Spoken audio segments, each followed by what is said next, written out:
Welcome to Veronica Live, and I am here this morning with my wingman, Statesman John. How are you, John? Good morning. I'm doing fine. I'm here in this damp, wet Southcom.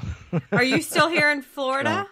Yeah, I'm in Florida right now. Oh, okay. I know. The weather's just atrocious as usual. It's going to be awful the entire weekend. I know. I wanted to go fly, and it's like, well, rain. So it's like...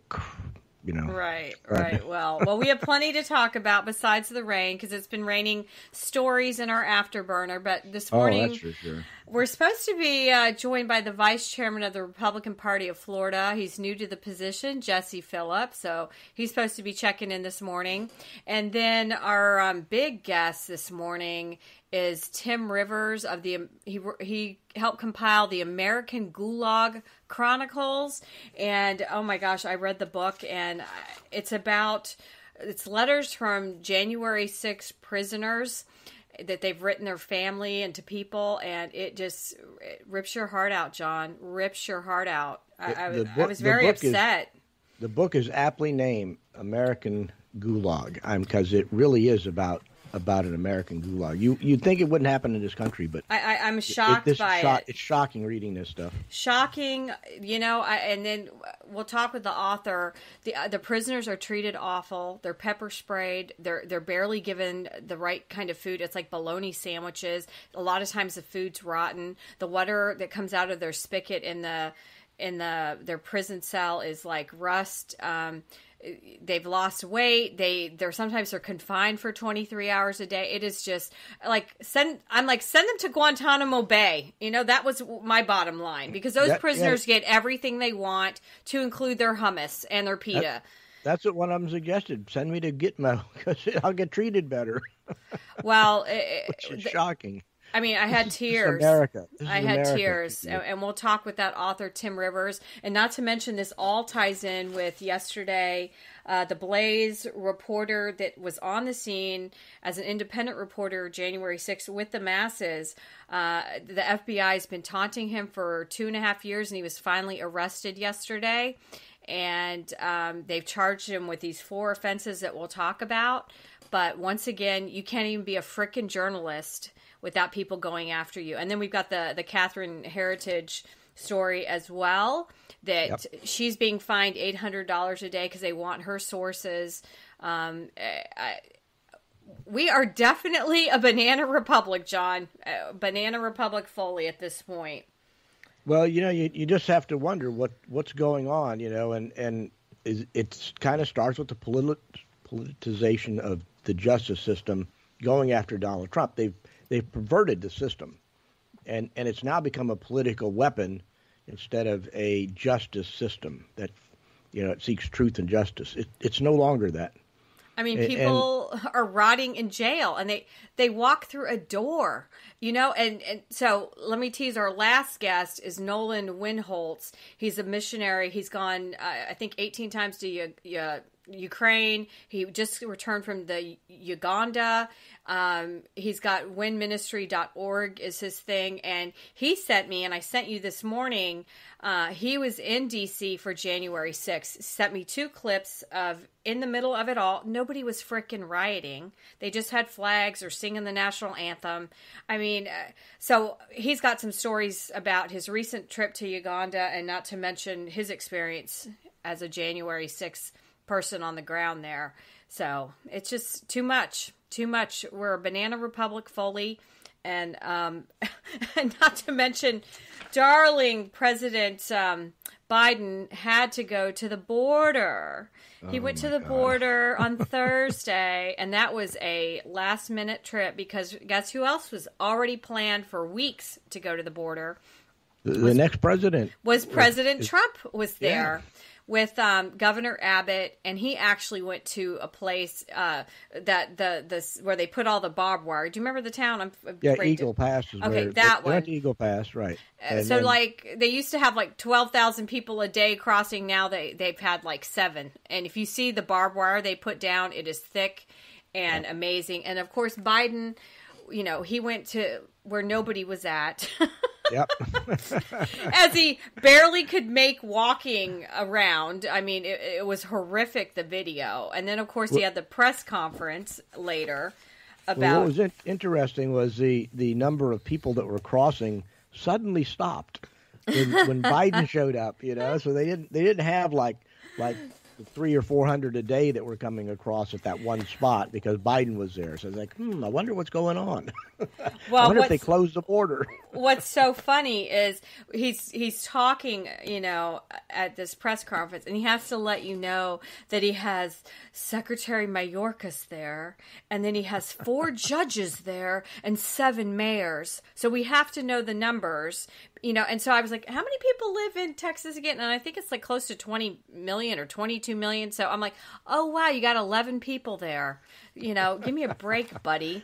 And so, none of them are doing anything about the problem. No. And then he, you know, I don't know, his statement was he wants to work with Trump to resolve this. And then throughout his whole speech, you know, this was not a problem that he started, but he's desperate to send resources there, more equipment, more officers, more judges. And he's got to fix a broken system. You know, I was listening to his little presser this morning. And it's just disgusting. It's just disgusting. And, well, you know, you start with the fact that he caused the problem, right? It was under control, somewhat under control when Donald Trump was president, which he did through mainly executive orders. You know, the Remain in Mexico and those types of policies.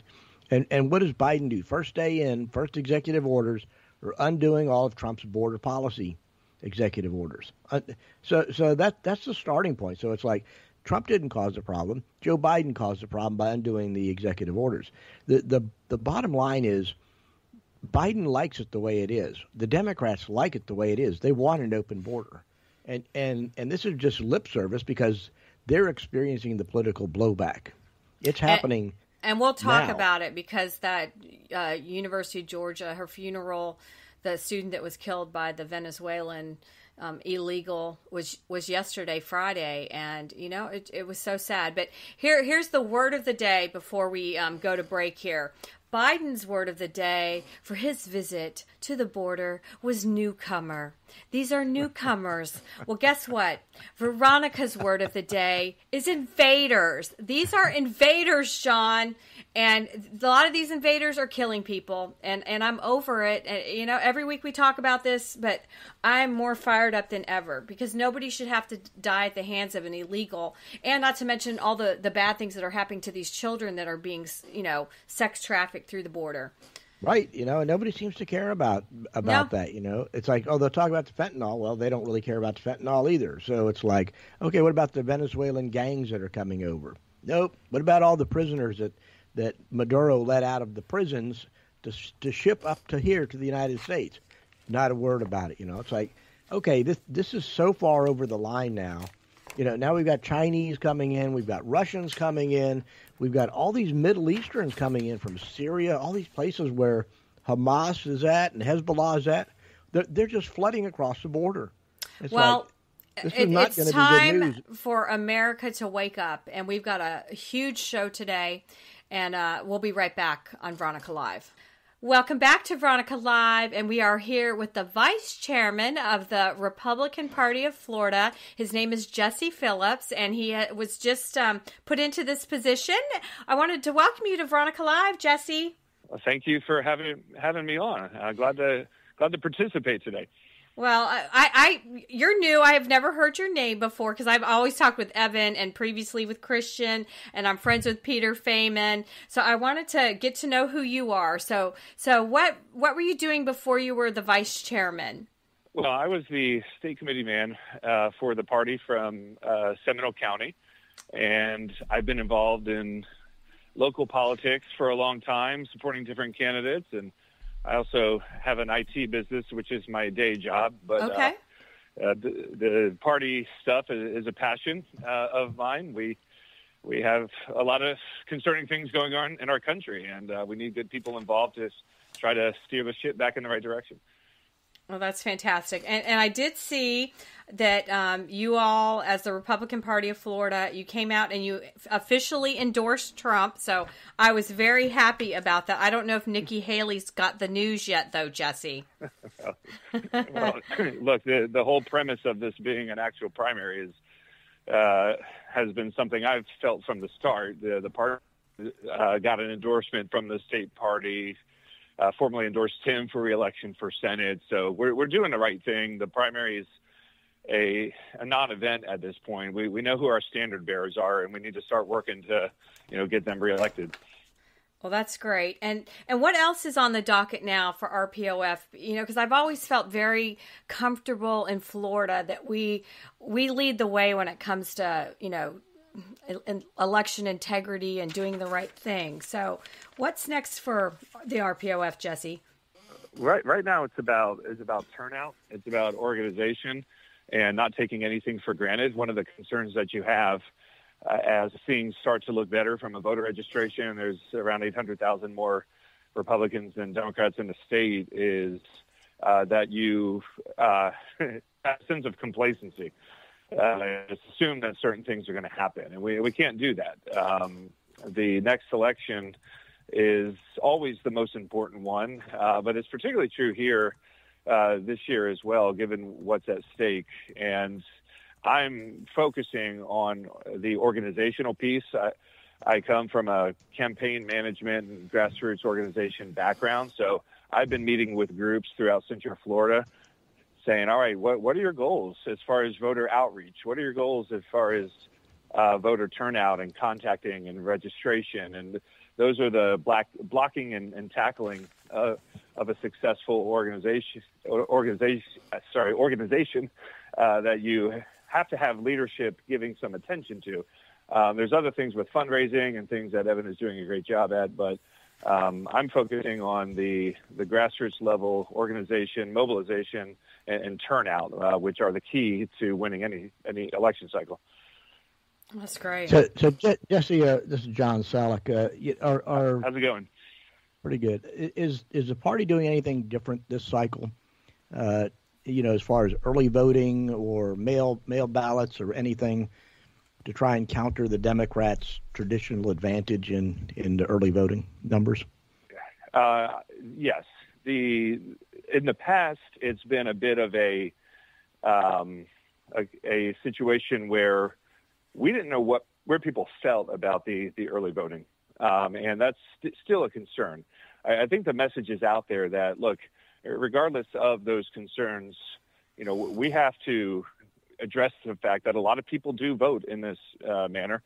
Now, some of that's changed because of how the election laws have changed to effectively reset all of those ballot requests. And so I think the numbers are going to look different. We've seen them in our county where it's not going to be as much of an advantage for the Democrats because a lot of those requests were left over from the pandemic, where a lot of folks made those requests to vote by mail, because of the pandemic.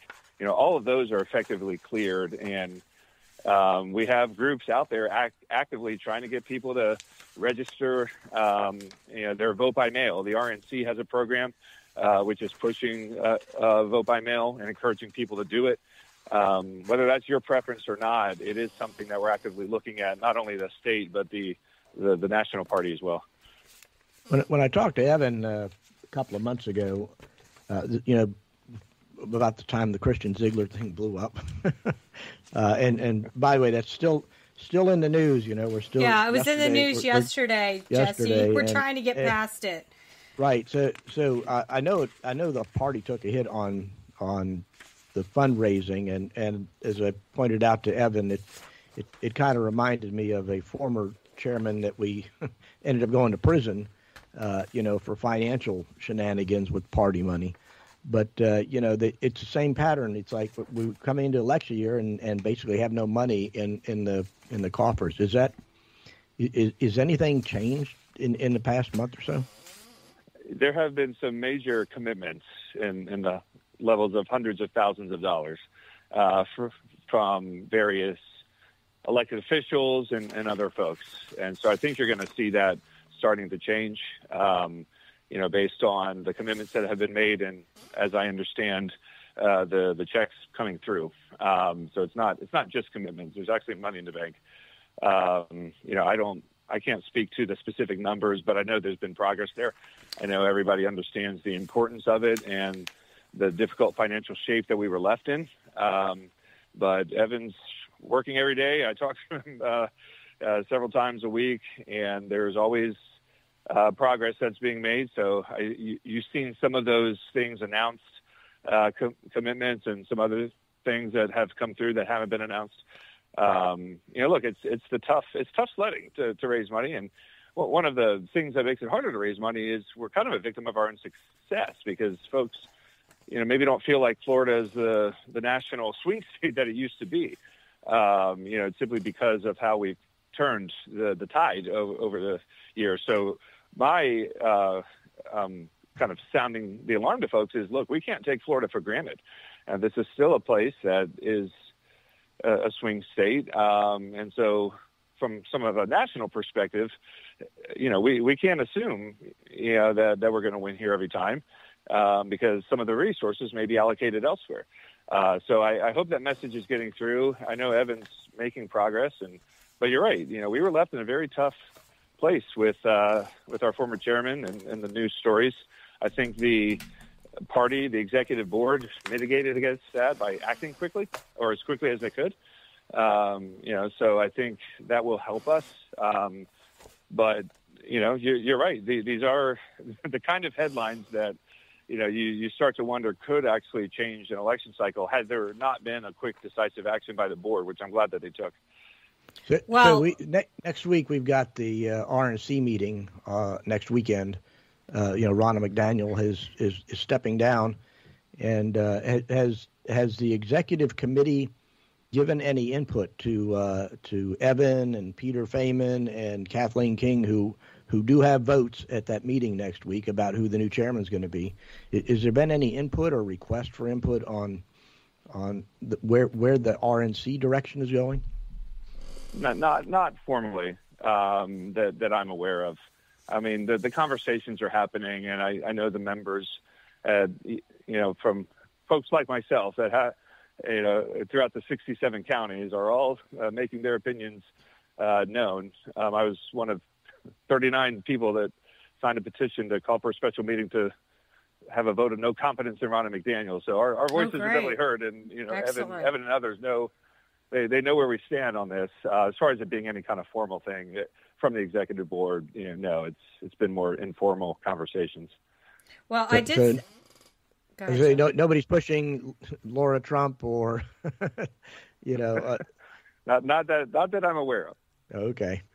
Well, I did see on your Instagram that Daniel Perez has donated $50K, and the incoming Senate president has donated $100K. So money's definitely flowing in. And I'm with you, Jesse. I think to win the White House, you always have to come through Florida. So we need to be the leaders when it comes to, bringing money to the table for the fight. One of my questions I had for you is I'm kind of excited that Governor DeSantis is back in Tally now at the helm, and he's put all of his key people in. So are you noticing that people are happy now that he's back, running the state fully?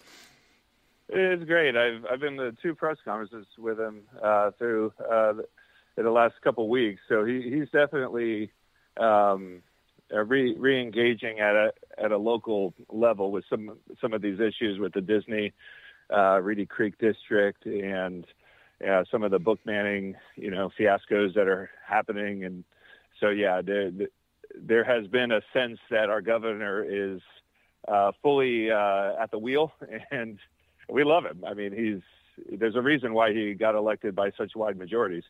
Re-elected, one in Miami-Dade, one in Osceola County. I mean, so there's a lot of support for the governor, which is still there. And we love him. We love what he's doing. He's America's best governor for a reason. And it's great to have him back off the campaign trail and leading our state and doing it effectively. So what are we missing that the listeners need to know about the RPOF? I feel like this is the fight of our life, Jesse. The November election. I mean, if we don't win, I just don't know what's going to happen to our country. So what are you feeling? I feel a sense of urgency. When I was made vice chair, we were less than 9 months before a general election, just over 6 months before the primary in August, and less than 1 month away from the presidential primary. So we had 3 elections in 9 months, to look at, and an incredible sense of urgency. The listeners should just consider the thing that you just mentioned. And I always tell people, if I had 10 minutes today to save my country, how would I use them? You have to think on a daily basis, what have I done today to help this? Have I got involved in my local party? Have I reached out to some neighbors? Have I reached out to people online and shared information with them? Have I made phone calls? Have I sent out text messages? I mean, there's things you can do in 10-minute increments, that all, make a huge impact collectively over the long haul. So that's the message, getting involved locally, finding local RECs in other groups that are like-minded, and making a difference one day, 10 minutes at a time. That's great. And what about you all also just endorsed Senator Scott? So how did that happen with you all endorsing? I thought it was just a presidential thing for the RPOF to endorse. I guess Senator Scott, he's been right there with you all, and now he's got the endorsement, which is great. Yes. No, we're there with our senator. It was a realization that the primary effectively was over. He's our standard bearer. He's our incumbent. He's been a great senator, and not only our senator, but a national leader within the party through his roles and visibility. There was no sense in which the party had anything but support for him, and looking forward to him returning to office. It was an overwhelming endorsement of him in addition to the president. Well, I heard his name thrown into the hat when they said this week that McConnell would, he's stepping down as speaker, but not until November, which is so frustrating. So I did hear Scott, his name thrown into the ring. So, I was early on the Scott for leader bandwagon. Okay. He ran once, and I don't know if I'll run again, but it would be great for Florida. Right. Well, and Mitch McConnell needs to GO. He's in that Rona McDaniel. The sad part is they're talking about John Conyers from Texas, replacing him, which is like, talk about rhino Republicans. Yeah, replace one with another. It's no, I can't do it. No, we got to fight that. We have this habit of shooting ourselves, as it's on Veronica's earlier. We have this habit of shooting ourselves in the foot when we have these opportunities, and instead of stepping up for leadership. But, even Kennedy, Robert Kennedy came out, and he thought Rand Paul would make a great leader. And I'm like, what a brilliant, it takes a Democrat to give us the brilliance observation. So sometimes sometimes being outside gives you a clearer picture than the folks on the inside. We'll put it that way. Yeah. So Jesse, I was so frustrated this week with Biden racing to the border to show us that he's our president, yet he's really never been to the border. So, one of the slides that you all have on the Instagram was, we've been invaded by 7.2 million illegals. So I just wanted your thoughts on all of what went down this week and this illegal invasion. I was joking with John, the word of the day for Biden at his presser was they're called newcomers now. And my word of the day is that they're called invaders. Look, it's all posturing. It's all posturing. I mean, at some point it is clear that the Democrats see this as being an issue that's going to cost them in the election. And they're trying to figure out how to undo every policy and position that they've taken and the open policies that they've had from an electoral standpoint to try to, create some stories that make them seem something different than they are. And people need to see through that. Nothing's going to happen until we have a change in the White House to secure our borders, and nothing's going to happen on a number of different avenues until a change of leadership happens. So you have to see through the political show. You have to see through the posturing in an election season, the October surprises that are going to come. There's going to be a lot, I'm sure. There'll be a lot of them. There's always an October surprise, and there's always, people seem much more reasonable right around election time. That's all that this is. There's going to be no change until, we have a change in the White House and then some leadership in the Senate and House to actually get it done. Well, I did get my, John can see me on camera. I got my little paper copy of the primary and all of when our early voting starts here, March 9th through March 16th. And then March 19th is the actual primary election day. And I guess I forgot about this. I was frustrated. There's all these other people, to include Chris Christie. I was sick reading that name, and so anyways. He's going to get like 5 votes. I think and Asa Hutchinson. And then I'm like, who the hell's Ryan Binkley? And I'm like, why can't we have this paper done? I guess because we've sent them out to, I was a military, so I used to get absentee all the time. But anyways, I just wanted everyone to remember March 19th is D-Day, and it better be, everybody needs to get out and vote Trump. Well, that's why the problem with, the endorsements and everything, everybody thinks, and people dropping out. I mean, it's like the primary is a non-event, but all the people that are on the ballot, they agreed to the terms, for the Sunshine Summit to get their name on the ballot. So, and paid their money. So that's why they're on the ballot. Okay, Ryan Binkley, whoever you are, I don't even know at this point. And but anyways, Jesse, his money was useful. We'll take well, that's the thing. The party made money on it. We got their fee. But one of the things I wanted to ask you, Jesse, was just from a tactical standpoint. 4 years ago, the RNC was well funded and had a national plan. And coordinated through RPOF. With money and effort to have a joint, effort with the Trump campaign, including opening up offices and that kind of stuff, campaign offices around the state, and having people on the ground that were funded through RPOF or hired through RPOF but funded through the RNC is I know the RNC is having money problems. Is there any possibility? We're running out of time here, and I'm so nervous. Curious, right? Who's running the ship on trying to decide this stuff? Or is Trump just going to end up running an independent campaign and the RPOF and RNC are along for the ride? Not at all. Trump is working hand in hand with the RPOF. A lot of the opening of offices and things, the biggest requests that we get right now are, where can we get campaign signs?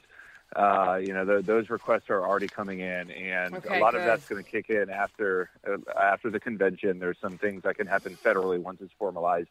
But no, there's going to be offices opened. They're going to be opened in joint with local RECs, and it's going to be hand in hand at a ground level. I understand people are getting questions, and we're saying, look, we understand there's a need and desires, and a lot of that stuff from a resource allocation starts to kick in after the convention is done.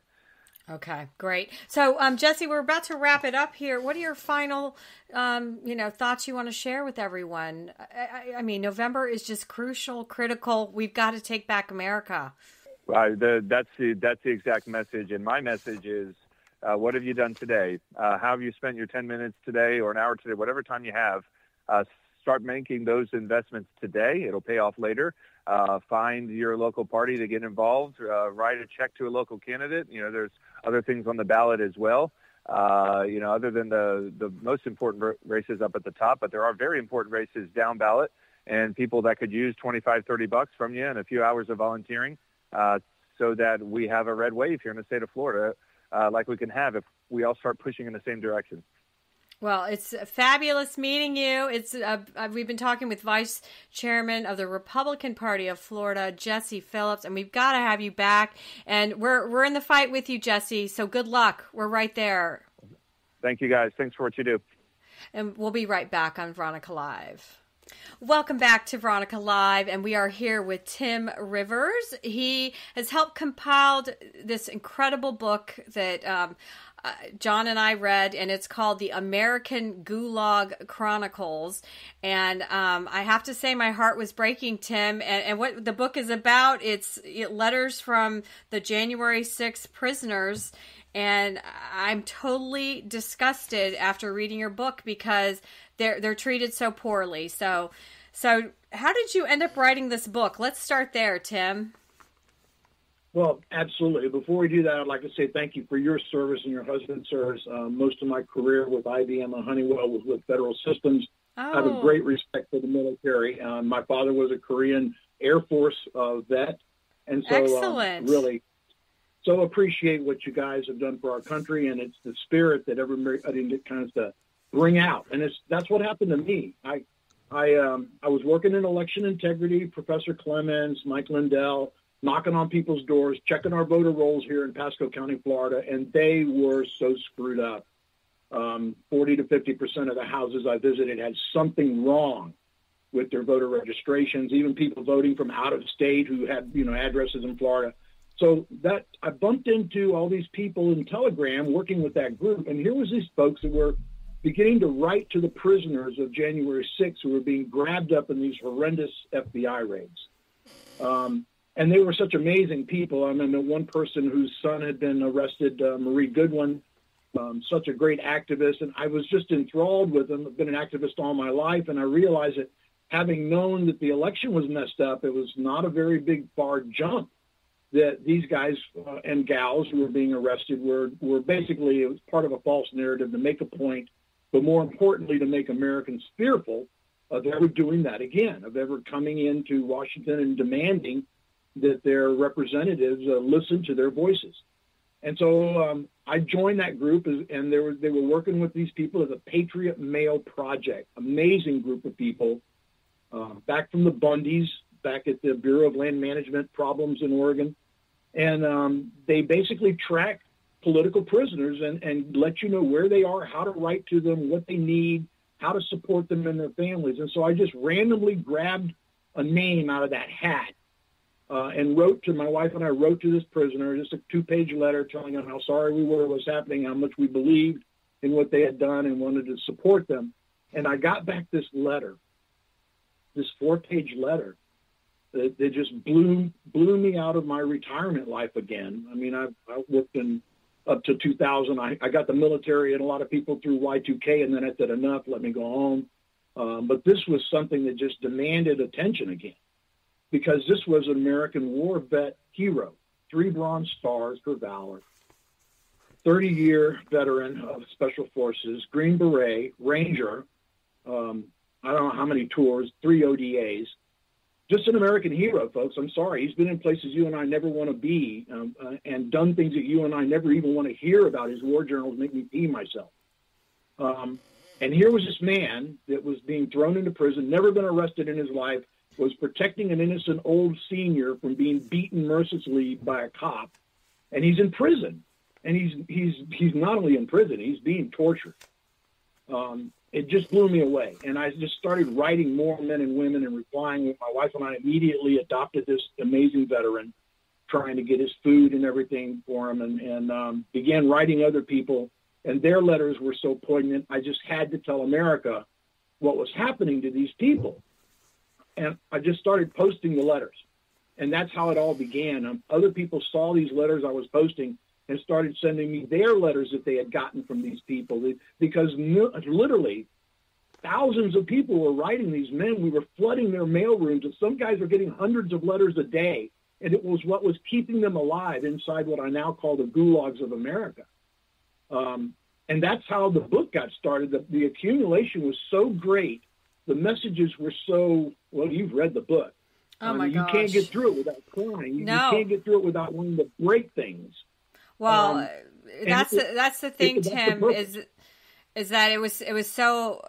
John and I were talking this morning, and it's hard to believe this is America. I can't believe this is America. The treatment that these prisoners are getting, because, I had a co-host my first year on the air, and his brother was killed in 9/11, so he's been down to Guantanamo Bay, several times and seen these prisoners and what they get, and they're living this luxury lifestyle. And then in the book, I just can't even believe these letters got out, how they're pepper sprayed when they're in their room, in their prison cells, how their food is horrific, how they don't get medical care as required or dental care. I mean, I am sick to my stomach. And then they're just rotting there. Oh my goodness. Jeff, that first letter, remember the first letter I just mentioned? Jeff McKellop, an amazing man, became a ranger, lived on, had no parents, grew up on the street by himself, joined the military at 17, became a ranger, served his tour, got out, 9/11 happened, went back in, became a Green Beret, served out his entire military career, then worked for you-know-who, 3 letters, doing protectorate work in places you and I have heard of and just don't want to go to. Right. And here he is right now, right this minute. You and I are talking. Jeff is in a prison in Dallas-Fort Worth. This month is 3 years without trial. It's just disgusting. Where is the speedy trial? And reading through that whole book, I think some of the things that probably do sustain these people that came out was the love of Jesus. And then I think some of them, because they were veterans and had that training, that they're very disciplined. But I don't know how they're making it, Tim. I really don't. They're making it because people are supporting them. People like you and I have been writing. I urge you to write them. But people like us have been writing them and telling them we're still here. As long as you're still there, we're still here. The fight is not over. And that sustains them. Imagine, you're in the military. You're behind enemy lines. Boy, when that message comes through from the head base, it's encouraging, is it not? There's others out there. There's hope and courage available. To think that they're like POWs in Vietnam. I'm like, they're not even getting the right sustenance for eating. I'm so disheartened. We just had on the show, he's the vice chair for the Republican Party of Florida, and we discussed how this election is the most important election in our lifetime. And you're reading your book just nailed it for me. And then I was like, hopefully we've got to get Trump in so these people can be free. And then I hope Trump gives all of them $5 million, because what they've endured is just beyond, most people wouldn't make it, Tim.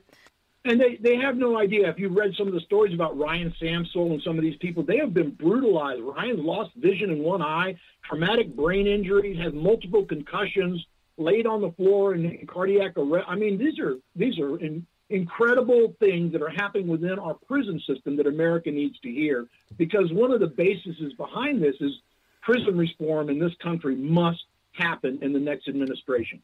Now that we have revealed the horrors of what goes on behind these bars, what we've allowed our correctional system to degrade in, what we have allowed our veterans to go through without assistance, without aid. Listen, these J6ers can't go on air bases or military bases anymore. They can't get medical care. They've had their vet benefits denied. Some of them had their Social Security turned off. This is a pogrom that the Stasi would be proud of.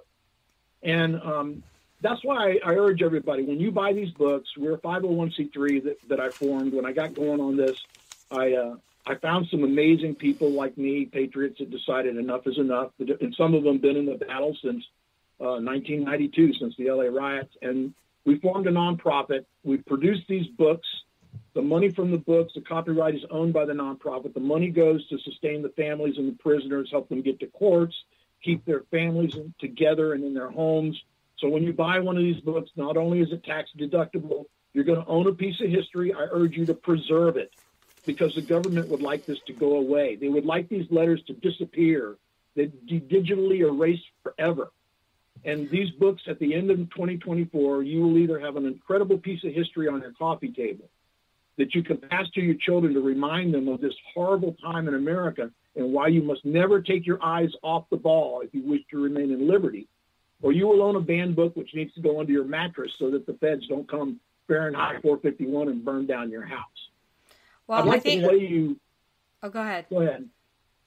I have a clip. I know some of the most recent things. We're talking about J6ers. They're the canaries in the coal mine, but they're not alone. These people are coming for you and I. If we have a minute and 50 seconds, I'd like to play you something that just happened that is so indicative of what what we face as journalists, as podcasters, as purveyors of truth. This is who they're coming for. Steve Baker was just arrested by the FBI for misdemeanors, held in chains and shackles before a judge, while next to him, somebody who'd been convicted of horrible assaults, basically was unrestrained in any way, shape, or form. This is all about fear, and he puts it so succinctly. Journalism is a difficult thing to believe sometimes, but here's a man just walked out of a courtroom, and listen to what he says to you. I probably don't have a lot to say right now. I need to process for a little while. I'm actually still shaking a little bit. I don't like what I just went through. I don't like the deliberate humiliation that they put me through. There was no reason to do that. There was no reason to march me into a courtroom in the leg chains today. There was somebody there answering for a felony, and they weren't in chains. My charges are misdemeanors. It's just it's mind-boggling. But that is unfortunately the type of selective persecution that January 6th defendants are facing.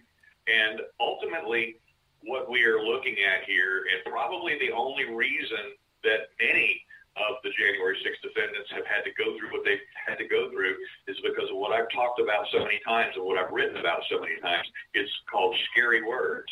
It doesn't matter if it's Stuart Rhodes. It doesn't matter if it's the grandmother who chanted USA, USA in the Capitol. It's the scary words that were said. If you don't say the right thing at the right time and conform to the right narrative, that's what they're going to do, is they're going to come after us, and that's exactly what's happened. It's not. Now, is that a scary statement or what? There's a man just walked out of a federal district court. And you can't get much closer to the truth than that kind of visceral reporting. And I'm afraid that is the message that we have for everybody. None of us is safe, not veterans, not podcasters, not even representatives of the nation or the state are free from this type of abuse and oppression. And now that's what the books are about. The second book, you just read the first one. Oh, my gosh. The second one, by the way, is 30% bigger than the first one, because it covers the trials and the sentencing, the destruction of the families, the destruction of their businesses, and something that I've kind of coined myself, I'm calling it civic death. Civic death. Because that's what happens when you are convicted of a felony. They take away all of your constitutional protections. They take away your rights. They pillorize you so all the BLM and Antifa folks know where you live, and then they say you can't have a gun to protect yourself. And you can't speak out in public. You can't be around other patriots. You can't associate with other January 6ers. You can't speak to the press. And God forbid you signed a plea deal, you can never go back and appeal. And these are horrible things that are happening to ordinary Americans and not just J6ers. And this is the time, if you have anything left within you, if you have lost your faith, or I'm not sure, have you lost your faith or have you lost your nerve, churches of America? You've been silent. You've been silent through all of this. And so now I call on ordinary Americans, on veterans and citizens alike, to find that patriot gene within you, to understand, to look at a picture of your children and your grandchildren, to imagine them living life in a communist, socialist society and being subject to the losses of liberty and tyranny that we see right now, and find the strength within you to resist and to be part of the solution. That's all I could ever say to anybody. Yeah, Tim, unfortunately, the problem with the churches is they're more concerned about their tax-exempt status than they are about preaching the truth, from the pulpit, and trying to get their people engaged in what's going on. I'm just curious, where does this come from? I mean, is this? It appears they went out of their way to make a special case just for the January 6ers, because it's like every civil right, every Bureau of Prisons, whatever rule and stuff is all being thrown out the door just for the January 6th people. I mean, in the regular prisons, they would not get away with doing any of this stuff in a regular prison. And how is it that this happens? I think, John, you may have a false impression of what's really happening in America's prisons right now, since the capitalization and corporatization of many of the facilities even outsourcing of administrative duties, hiring of non-Americans as security guards and COs. Again, this book kind of illustrated for you. So most of what you read in book one was about the D.C. Gulag, which isn't really a prison. It's a jail. It's the D.C.'s Department of Corrections jail that's under contract with the U.S. Marshal Service to hold federal prisoners during trial in the district. And you're only supposed to be there for a week or two. People have been in there almost 3 years. And it's one of the worst run facilities. It's staffed by people who hate Republicans, who hate Donald Trump, who hate J6ers. And you've read of the abuses in book one. But when you get to book two, The Art of Confinement, which picks up in September of 22 and takes you through October of 23, you're going to begin to hear about what happens in the prisons, which are sometimes even worse and more violent. You're going to hear of cellmates dying of overdoses, being stabbed to death, people not being able to go into showers for fear of their lives. Pre-trial defendants being placed in general populations in supermaxes. That's insane. By the way, the rule is pre-trial defendants are never to mix with convicted felons or convicted prisoners of any kind. And yet they have broken that rule repeatedly to place these men and women in harm's way and influence them to take plea deals because they're in fear of their lives. How does this happen? How does it get this far? I understand the question, and why are they singled out? But I'm telling you, they're not singled out, and this has become my message. These constitutional violations, not only within the justice system, but within the prison system and within the corrections, the after correction systems, they are so prevalent now. You have no idea how little constitutional protections you have left. And it's not just J6ers. It's people who protest at abortion clinics. It's parents and teachers who refuse to fall into the woke category. It's parents who hate their sexualization of their young children. All of these people, they're meeting these people in prison, folks. Listen to my interviews with Zach Rail and some of these other Proud Boys right after their sentencing in D.C. You can go to find all my stuff at J6, letter J, number 6, patriotnews.com. Visit my interview section. Let them tell you in their own voices. Visit my blogs, Letters from Prisons. Read these letters. I post new letters every day. It's just hard to understand that this goes on and on in the public eye, in broad daylight, and yet nothing that we have done, no pleas that we have entered, no habeases we have filed, no demands upon constitutional protection have even slowed down the meat grinder of the D.C. district. And their wanton destruction and the FU that they give to the Constitution at every given opportunity within these courts. I sit and listen to these cases back when it was available on conference during COVID, and you would not believe what's happening in these courtrooms. It's not American justice. Like you said, prisoners at Gitmo are afforded more defense. Oh my goodness, so true. So this is the message. It's just not J6ers anymore, folks. It's all of us. We are next, and that's what these guys tell. Well, I was really moved by the art in that book. That the prisoners, that they use M&Ms to put color on, because they really don't have anything to use. And just the commentary, how they miss their family, how they miss petting, their dog, because they're living in hell. They're absolutely living in hell. My question, because I did go to your J6patriotnews.com, how did you get these interviews with the prisoners? Yeah, I was one of the first people that started doing that. We communicated with them through their families, through the Patriot Mail Project, which once again is how you can write to these guys. I do urge you to do it. Veterans, if you're listening to me, I know you're in Pensacola. I'm going to tell you who these people are. Lieutenant Colonel Harry Brock is a graduate of the Air Force Academy, a patriot and a retired lieutenant colonel from the Air Force who served this country in combat in Iraq and Afghanistan. He went to that rally on January 6th to support President Trump and to ask for truth about the election. The police let him in without objection, and he urged everybody to please respect the people's house. Larry is serving a 2-year sentence in Springfield, MO, starting on May 29, 2023. His family misses him badly and his 9-year-old son, and he's constantly in our prayers. And he just wrote a letter in October. By the way, Larry is one of the people whose case just got accepted and ruled in favor in the appeals court that the use of what we call sentencing enhancements is unconstitutional, and he was sentenced to 2 years for misdemeanors and using those enhancements when he should really have received probation. And so we're seeing these things flipped, and I think that's a good sign. I really do. But his letter, his most recent letter, which was in October, that was published, you can find it on our website.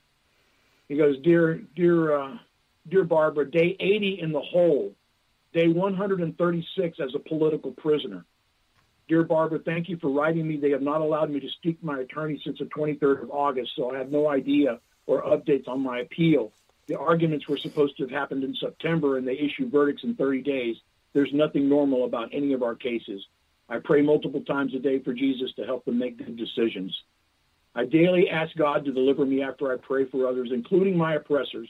And before I came to prison, I asked God to deliver me from prison, but I did say that it was his will and not mine. As always, I will close by saying, God bless you, your family, President Trump, and God bless America. Lieutenant Colonel Harry Brock, Springfield Gulag, political prisoner. This is who's in prison, folks. It's so amazing because, you have New York, they get arrested for shooting somebody and then they're out the next day. And these people, so many just walk through the door that was being held open. I don't know. I've been saying for weeks now that we live in a banana republic, and I feel that way. If you're an illegal and you assault a police officer in New York City, kick him in the head.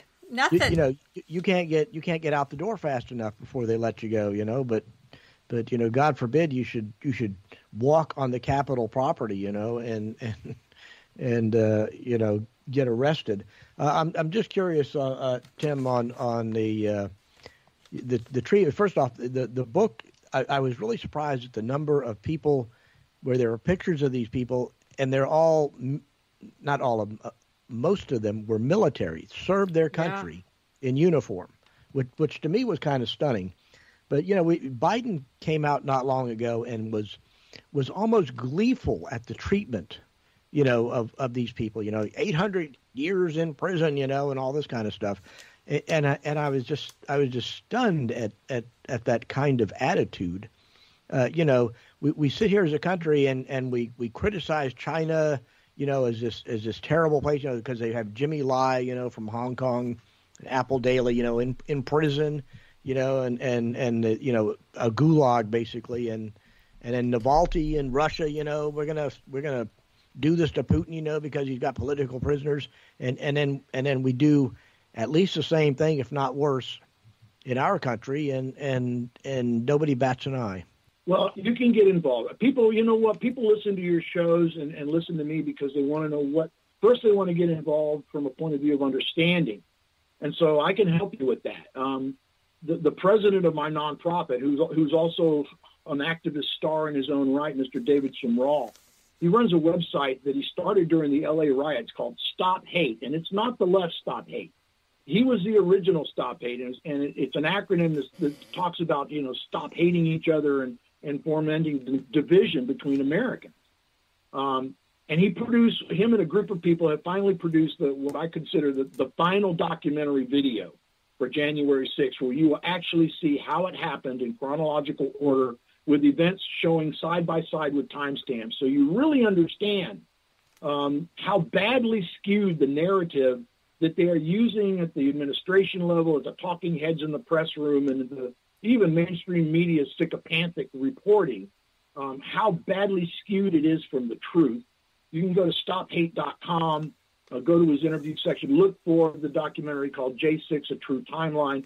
Once you see that 56 minutes or 1 hour video, you're going to need a drink. Because you're just going to be shocked at how badly skewed the lie has become. And so that's one thing you can do, educate yourself.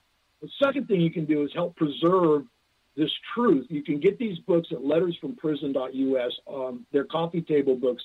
They're beautifully printed, beautifully illustrated, and they preserve the story of what's happened over the last 3 years in this country. And so if you buy these and keep them for the future and prosperity, don't buy a couple. Donate one to your library. Donate one to a person who doesn't believe this is happening in America. that money will go to join the fight. And even simply just write to these amazing American patriots and tell them you have not forgotten. Join me on the porch at 9 o'clock at night and sing the national anthem with these people in gulags across this country. Show your solidarity for them and for this nation, and find the patriot gene within yourself once again. Well, we've got a guest coming on after you, and he's a missionary, but he sent me yesterday 2 videos because he was there January 6th, and it's not like what they're portraying. One of them, they were singing the national anthem, everybody waving flags. So, it's so frustrating. So, and then, of course, this reporter that was arrested yesterday because he covered this, we don't have free press. It's just, where do we go from here, Tim? Because if we don't win in November, I want all of these people let out of prison in November. That's got to be Trump's first thing he does. Well, hope takes courage, Veronica. Hope requires courage. You have to believe in the potential of a future to have hope. And so I urge everybody to find the courage within yourself. Again, look at those pictures of your children, your grandchildren. Look at the future of America. You might not be able to build the future for your children, but you can build future. You can build children for the future. And that's what we have to pay attention to now. If we don't make it in 2024, the battle is not over because we're still breathing. We still believe in America. You still have an opportunity to raise the next generation correctly. So the fight will never be over as long as many of us still breathe, and I believe that's true of most veterans. That oath never expires for you. It never expires for any of us. No, it doesn't. And I think all of us can make a difference. I am nobody special. I am not. I'm just another American, another retiree who sees something broken and refuses to leave it for my children and grandchildren. And I think all of us are capable of that. All of us are capable of great things, but you must activate your patriot gene. You must see the need, and when you're called, you must answer. And if that happens, we will save this country. Well, well said, and we are fighting the fight here. And we've been talking with Tim Rivers. The book is The American Gulag Chronicles, and you can go to j6patriotnews.com. And, I didn't even get to listen to all of the prisoner interviews. There's so much there, Tim. We can't thank you enough for fighting the fight. And, hopefully November goes our way and all of these people get out, and I hope they get compensated, because that was the other thing. Reading your book, these people have lost everything, businesses, family, it's just so sad what they've gone through. And I don't think they're bad people, honestly. No, they're not. And that's what the books do. You will see the humanity in these people. You will recognize them as the folks that went to church with you, the people that you may have worked with, the EMT who came to rescue when you had a heart attack, the police officer who showed up to help you during the car accident. That's who these people are. And when you hear their stories and you see their humanity in these books, I hope it sets your heart on fire and makes you mad. I'm furious, Tim. I hope it makes you furious, Veronica, furious, John, furious, Joe. Make yourself mad and turn this disappointment into purpose.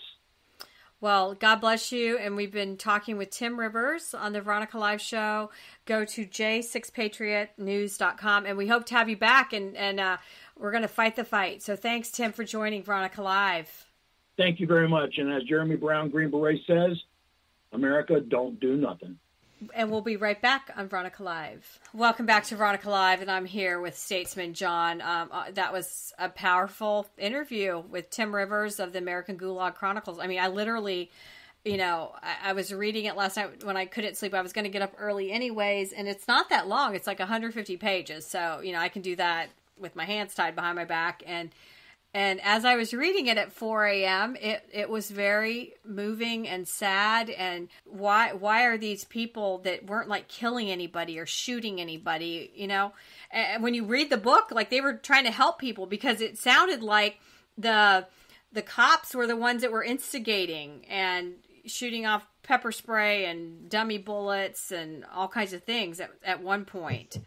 Well, it's like the only person that was really killed, and that was an Air Force veteran, a lady, and she was shot by one of the a policeman that panicked, that got into a panic and shot her. Yep. He never even saw her. Yeah, it was through the door. No, he just put his gun out and shot her. And of course he's treated as a hero. And everybody else, is treated as some kind of garbage. And the thing that amazed me about that book, Veronica, the thing that you kept seeing over and over and over was the American spirit that these people still have. They have not broken them. They've not been able to sit there and say, take away their belief that America is this great place. And so many of them have served. That was the other common piece, was so many of them had pictures of them in their uniforms. Well, that's the thing. It's horrific. It's literally a Vietnam vet POW camp. They talk about these guards. Some are female, just blown up the place with pepper spray, where they're all coughing. One of the guys was older, was like about to die because he couldn't breathe. I mean, it's just literally awful. I mean, granted, I know prison sucks, but these aren't people that have murdered anybody. They showed up to say they weren't happy about an election, and that's the thing. Now they're in jail for years. Well, that's the part I don't understand, and I still don't understand, is the due process. These people have been robbed of due process. They're in prison. They're not put on trial, and they're in prison for 2 or 3 years without getting tried. What happened to your rights for a rapid trial? I don't know what happened to that. Well, it's not the government. It's the prisoners. It's the person being charged, and so that's just one piece of it. And why aren't they out on bail? These aren't dangerous people. Well, they're not. Now that I'm a Twitter goddess, an ex-goddess, and I actually got insulted yesterday twice with people hated my little Trump statements, and so I blocked them. Yeah, I got the F you, John, but I bumped into. I know you have to have a thick skin. Tariq Johnson, and he was actually one of the Capitol policemen that was there. So it's this black Capitol policeman, and he's so angry. And he wrote yesterday. He wrote a message to the U.S. Capitol Police, and I have to read it because it's so incredible. But he said January 6th was an absolute setup. Some very powerful people set up demonstrators that came to the Capitol, and those same people set up officers to get hurt by demonstrators by gaslighting their action to commit violence, and then called it an insurrection. And he wrote, I resigned my position with the Capitol Police because I could not be on the wrong side of history, and my salary and my retirement was not worth me ignoring what God led me to do. That's why I spoke out.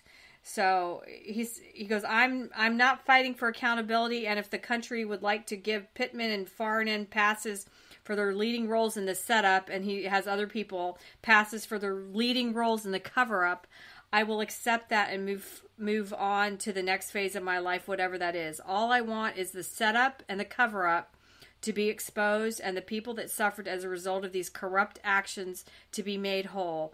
On all sides, that is justice.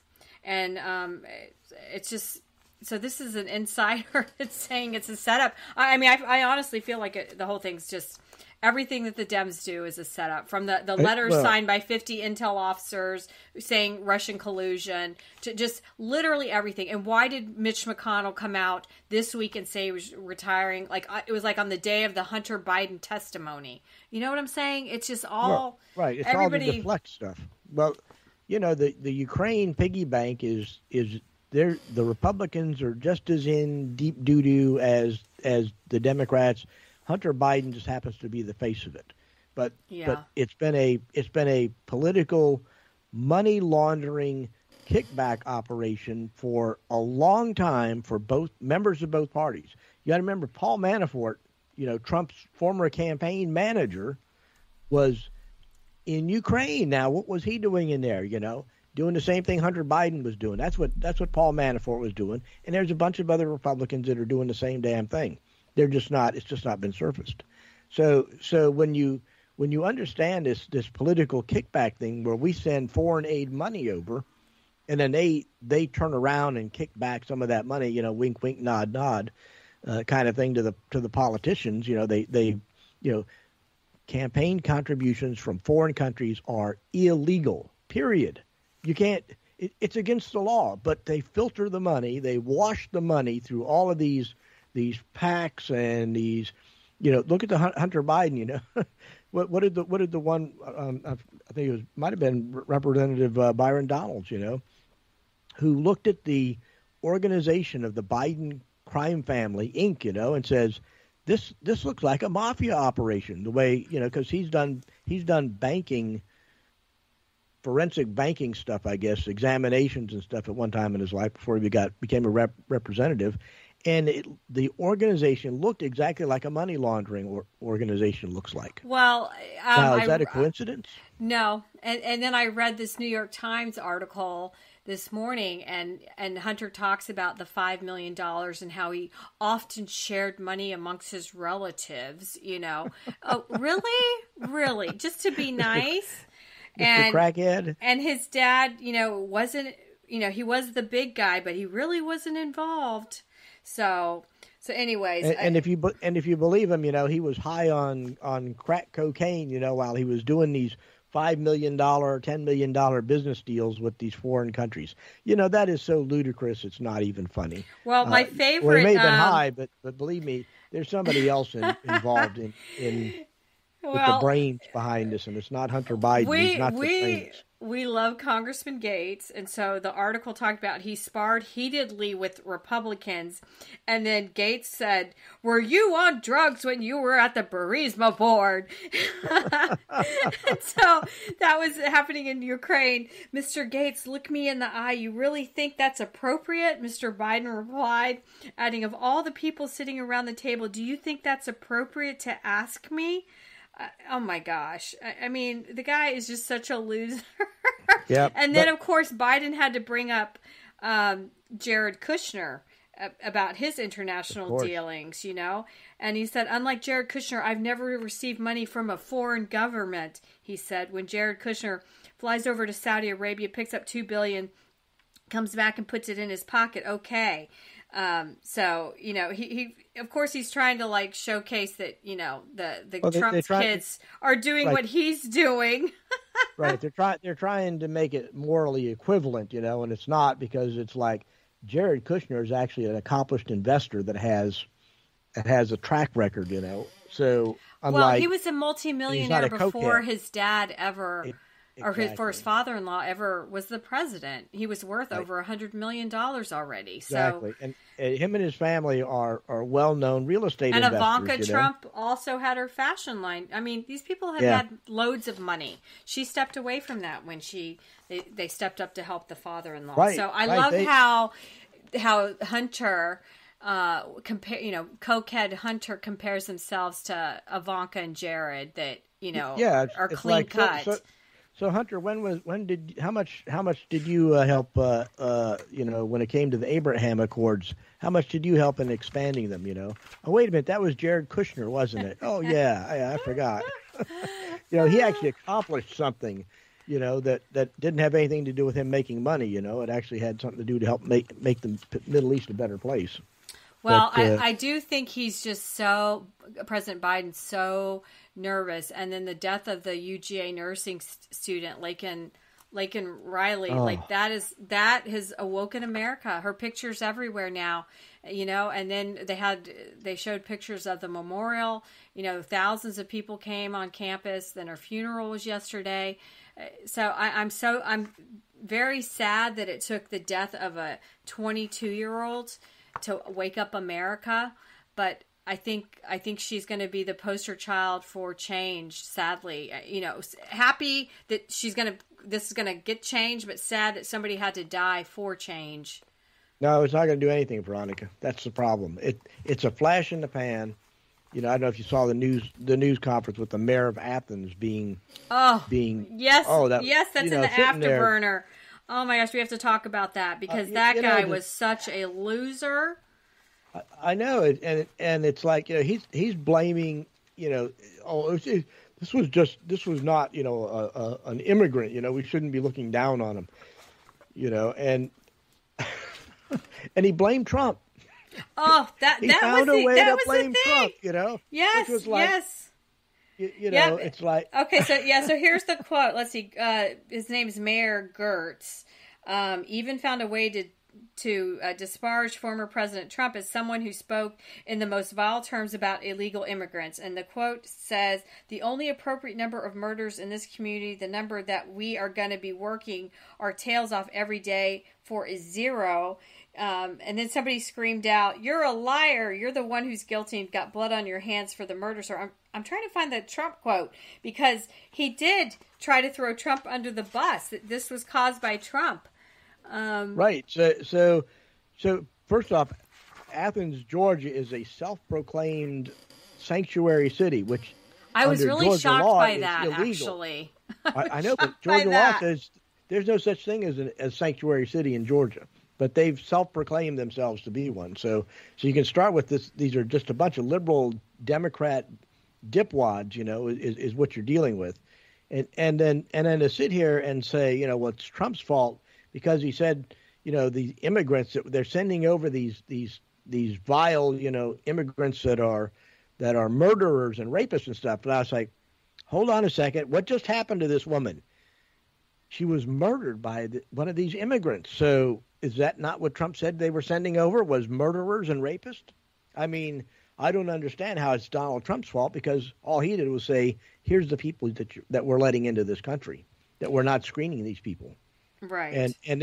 And of course, this guy, it had some run-in in New York, with the law, and should have been deported a long time ago, but no, they don't do that because, New York's a sanctuary city. They won't give people over, criminals over to ICE. The mayor's like, "We're deeply sorry for this tragedy. Responsibility for this crime rests solely upon the perpetrator."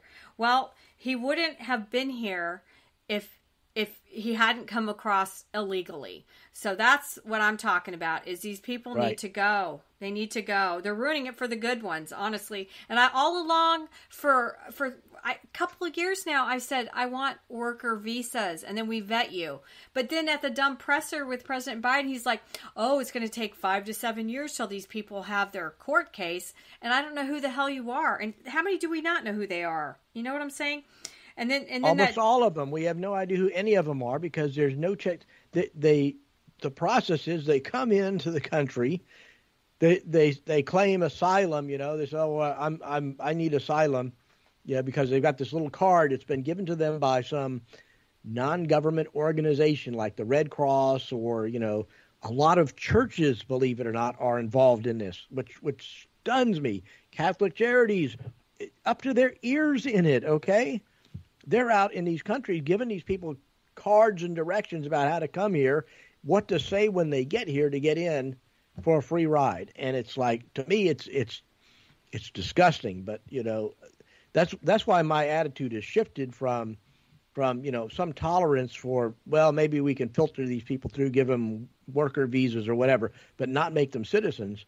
Now the pendulum is swinging to round every one of them up and ship them back to Mexico or wherever the hell they came from, and get them out of this country and say, here's the rules for coming into our country. Either you follow them or you never come in here, and you broke the law coming here. Let's start with the basic premise. They broke the law to come into this country. They're criminals. Every one of them is a criminal. They broke the law. The quote, I found the quote from the mayor. He talks about in 2019, he's like, you remember the dynamic we were living in the late teens in this country, where you had the president of the U.S. speaking in the most vile terms about people who were foreign born. And so he said that metastasized, and caused a problem. And that's when the one guy started screaming, this is an invasion. But why does everybody has to put it at the feet of Trump? Everything, like the border crisis, everybody wants that to be Trump's fault. We didn't have these problems before, John.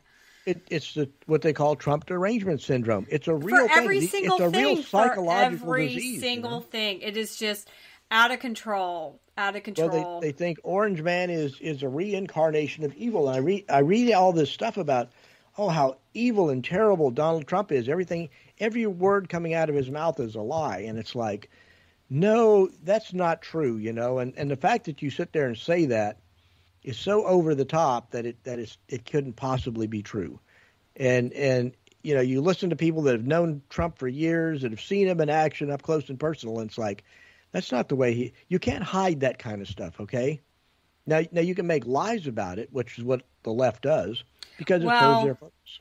What was funny was, Biden runs down to Texas. I don't know if he thought Governor Abbott was going to drop everything and drop Trump and run to stand with him, but he did not, and so it was just, no, he didn't run. He didn't run to go, and he looked stupid. He looked weak. He looked frail, and that's the thing, is that Dems now are calling out that he looks awful.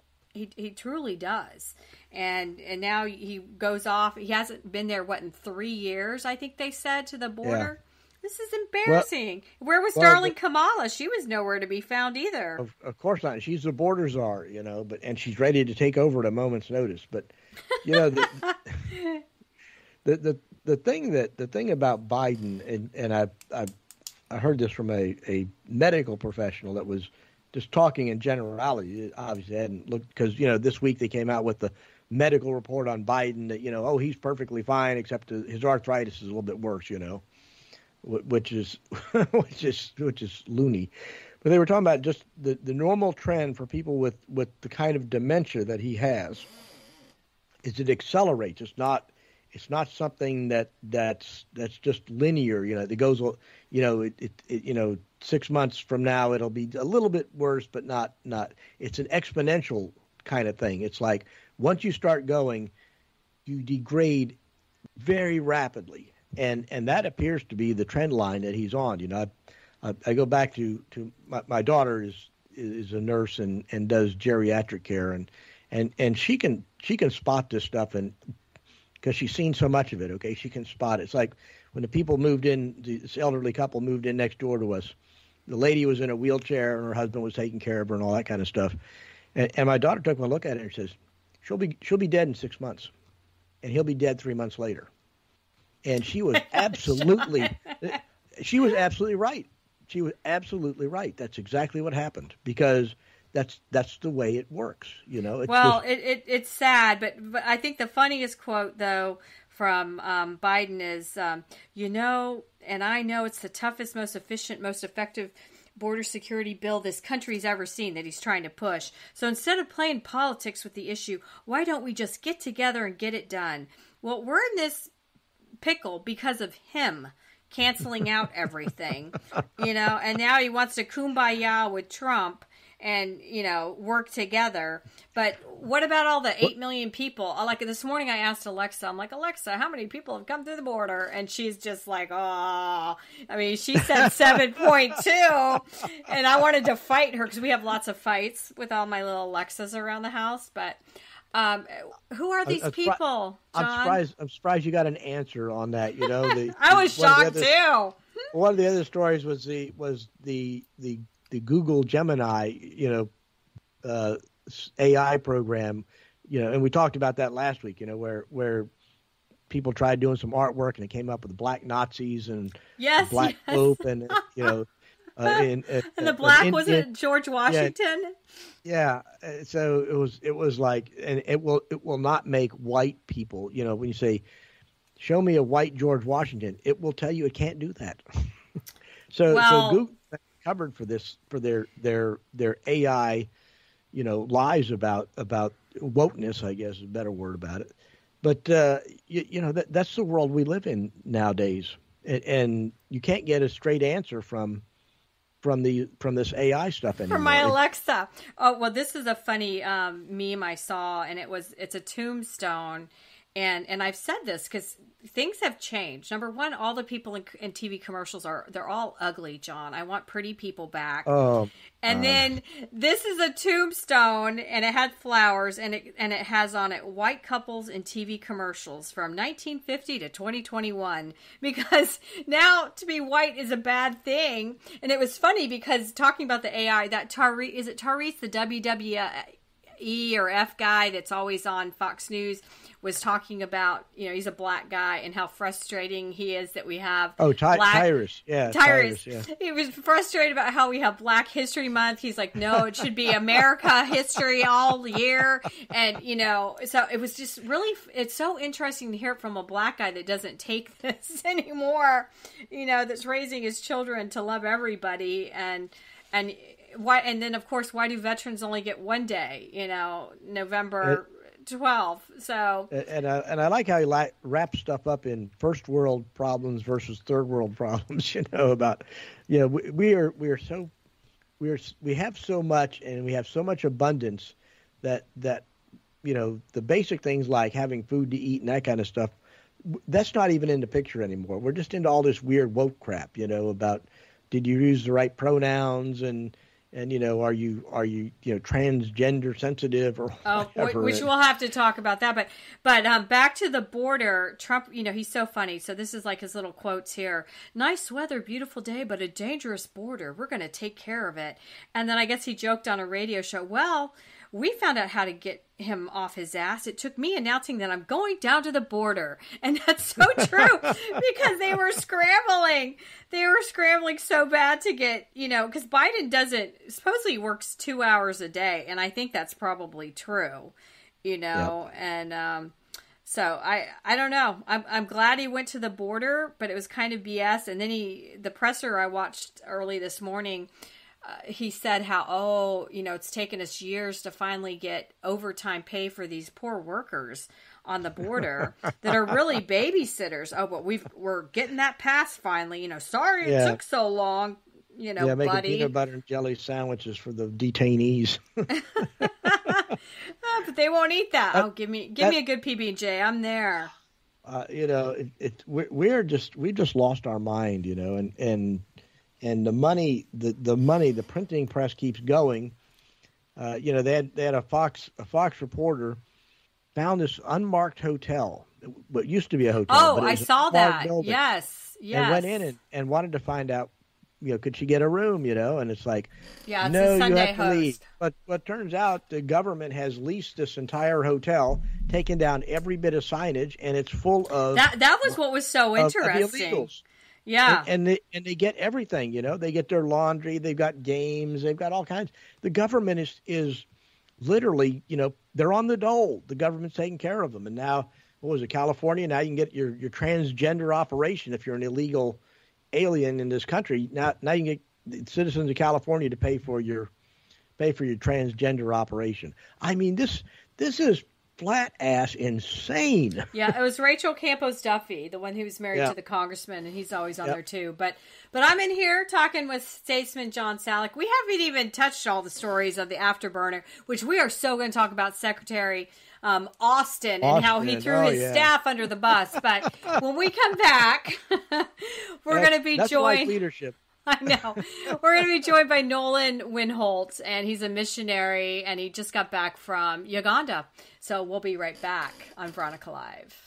Welcome back to Veronica Live, and we're here with our next guest, and his name is Nolan Windholtz. He is a missionary, and he just returned recently from Uganda, and he's also political, and he's also written a script, and so we've got a lot to talk about. So Nolan, welcome to Veronica Live.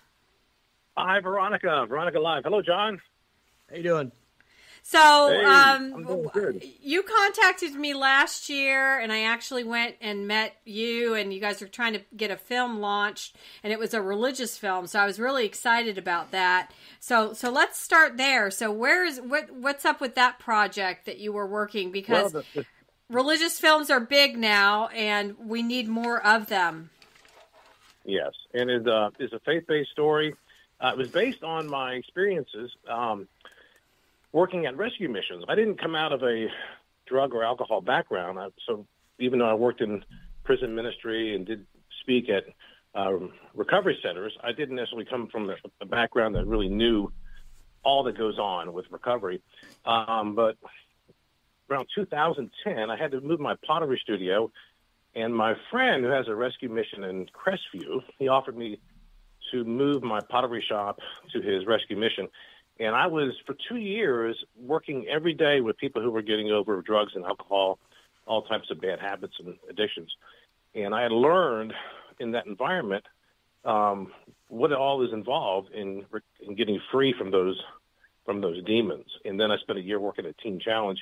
And based on that experience, I wrote this screenplay. And in both places where I was working, I was allowed to make pottery and teach pottery. And based on that experience and seeing how our God, who is a potter, like a potter in Jeremiah chapter 18, seeing how he transforms lives, I got to see, and then the kids got to see, people I was working with, how their lives were being changed and how the image of the clay being transformed on the potter's wheel helped them to understand how God was working in their lives. So I wrote the screenplay, and a lot of people read it. A lot of people love it. Everybody thinks it ought to be made into a movie. We were hoping to make it here in Bay County. Right now, it is in the hands of some people in Atlanta who make movies, and they really like it. Usually when they get a script, they read it and they throw it away. And they really like my story. They're making a few adjustments, and it's basically in their hands now. We do hope to still produce it in Bay County, and that's when I hope to – I'll sort of lobby for that because we have a lot of talent here. Well, you invited me because you had a director and you were, people were coming in trying out. It was very interesting. So I enjoyed that. It was a very exciting time. Yeah. And we still hope to use those folks too.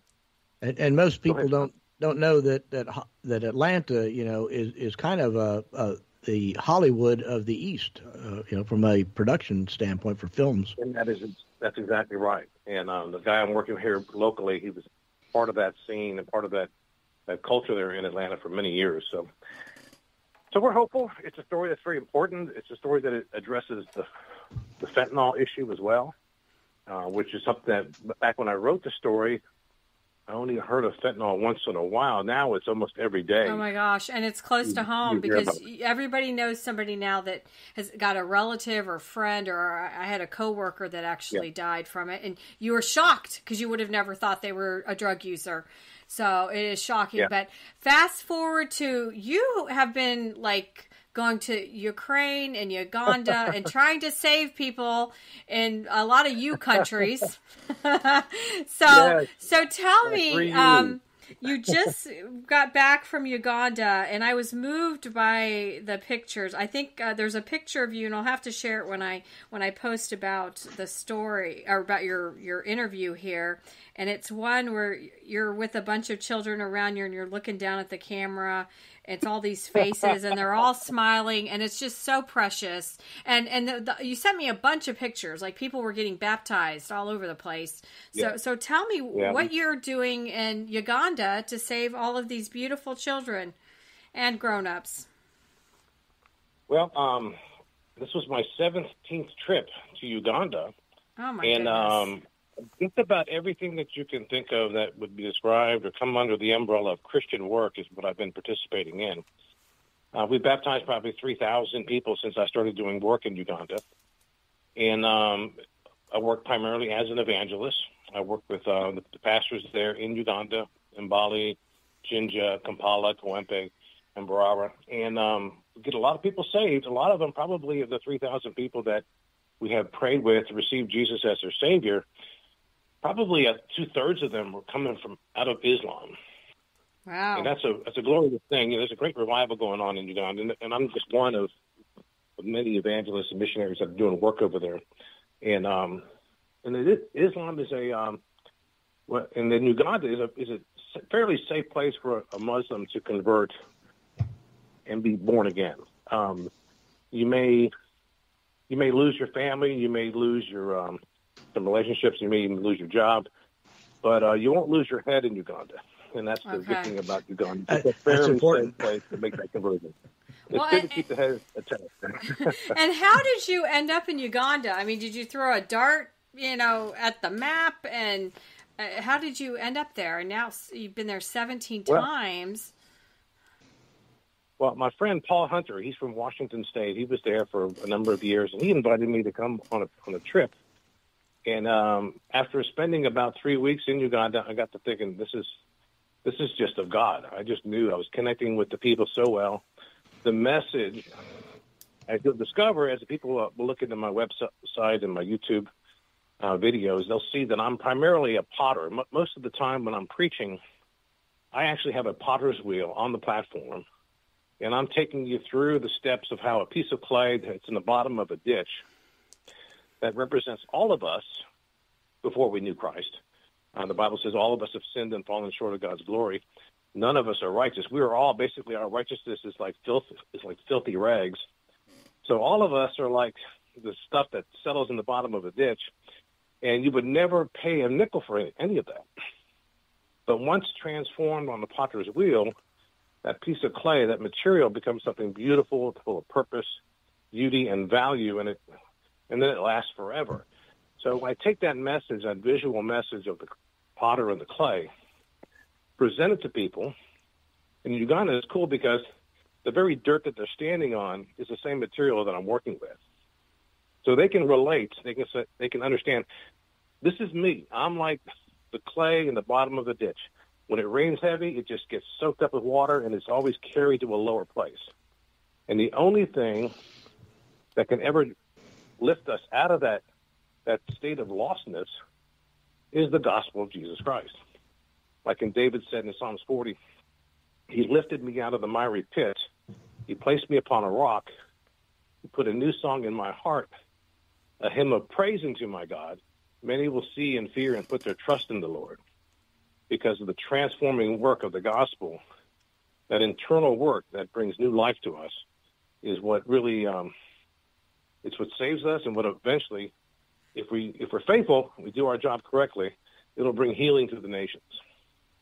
And that's my big goal. That's what I want for America. That's what I want for Uganda. And that's what I want for Ukraine and everywhere I go. Yeah. So when you are working out of Uganda, you're working out of like a little church there then with these on the ground pastors? Yeah. Some little churches, some big churches. We like to go outside the big cities. If you're in the big cities like Mbale and Kampala, there's a lot of large churches. And we want to get out there where the poor folks are, the people in the bush, people who have nothing. I think most Americans don't understand the degree and level of poverty that most Ugandans deal with, where you can work and slave for an entire day and you might make $1. Wow. The people in the cities are maybe making $4, $5, $6 an hour, or maybe $4, $5, $6 a day. But those jobs are few and far between. Most Ugandans will work all day long and make $1. And if they don't make $1, they'll be happy to just have some food for their stomachs at the end of the day. And it's only gotten worse in the last few years. See, we understand recession here in America and, how our dollar is not going very far anymore, and a lot of it's just going into our gas tanks. But what people don't understand is that when America's economy suffers, it affects the third world. And if there's hardship here, it's almost unlivable in the third world. And that's why I say, and quite honestly, sometimes they'll work an entire day just to get a meal, even if there's no money attached to it. That's so sad. So, yeah. I guess how can we help? I still want to talk about Ukraine, but how can we as Americans help? Tell me, Nolan. Well, you can give to these large charitable organizations like Compassion and Care, and it's been recorded that really less than half of that money, less than half of each dollar that's donated, will actually make it to the orphanage or the children's home or the medical center. So what I ask people to do is, why would you do that when you can just give the money to me, and I can immediately send it? When somebody gives me $100 and say, let's help the kids out with some medical expense, I don't hold back any of it. I just send all of it to Africa, and I know that it's going into good hands of people I can trust. They're not skimming off the top. It's all going toward the school fees and the food. And I got a couple of links. I got a Zephy link. If you want to go to my Facebook, I list my Zelle link, my Zephy link, and my PayPal link. Okay, PayPal was we'll simply definitely share that. Email. We'll share that. And yeah. then talk about Ukraine, those missions that you've been to, and when was your last one? Before we do that, Veronica, ahead, I wanted to ask Nolan. I wanted to ask you about the church in Africa. And Yeah. you mentioned the conversions from Muslims and stuff. And I know, Yeah. in the Catholic side here, Veronica and I are both Catholics. Sure. The African Catholic Church is the most conservative and zealous at protecting the message of the Bible versus the Yes. more modernized European and even South American Catholic Church. I'm just wondering, what is it about that you see in Africa? I've never been there, so I can't speak to the people, or whatever. But what is it about Africa where that message is taking, and the belief system is so strong? What's the difference between that and, say, America and our weak response, to the Bible?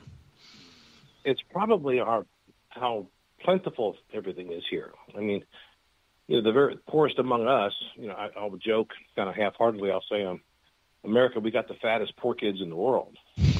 When we talk about that, they all have EBT cards and big screen TVs, Nolan.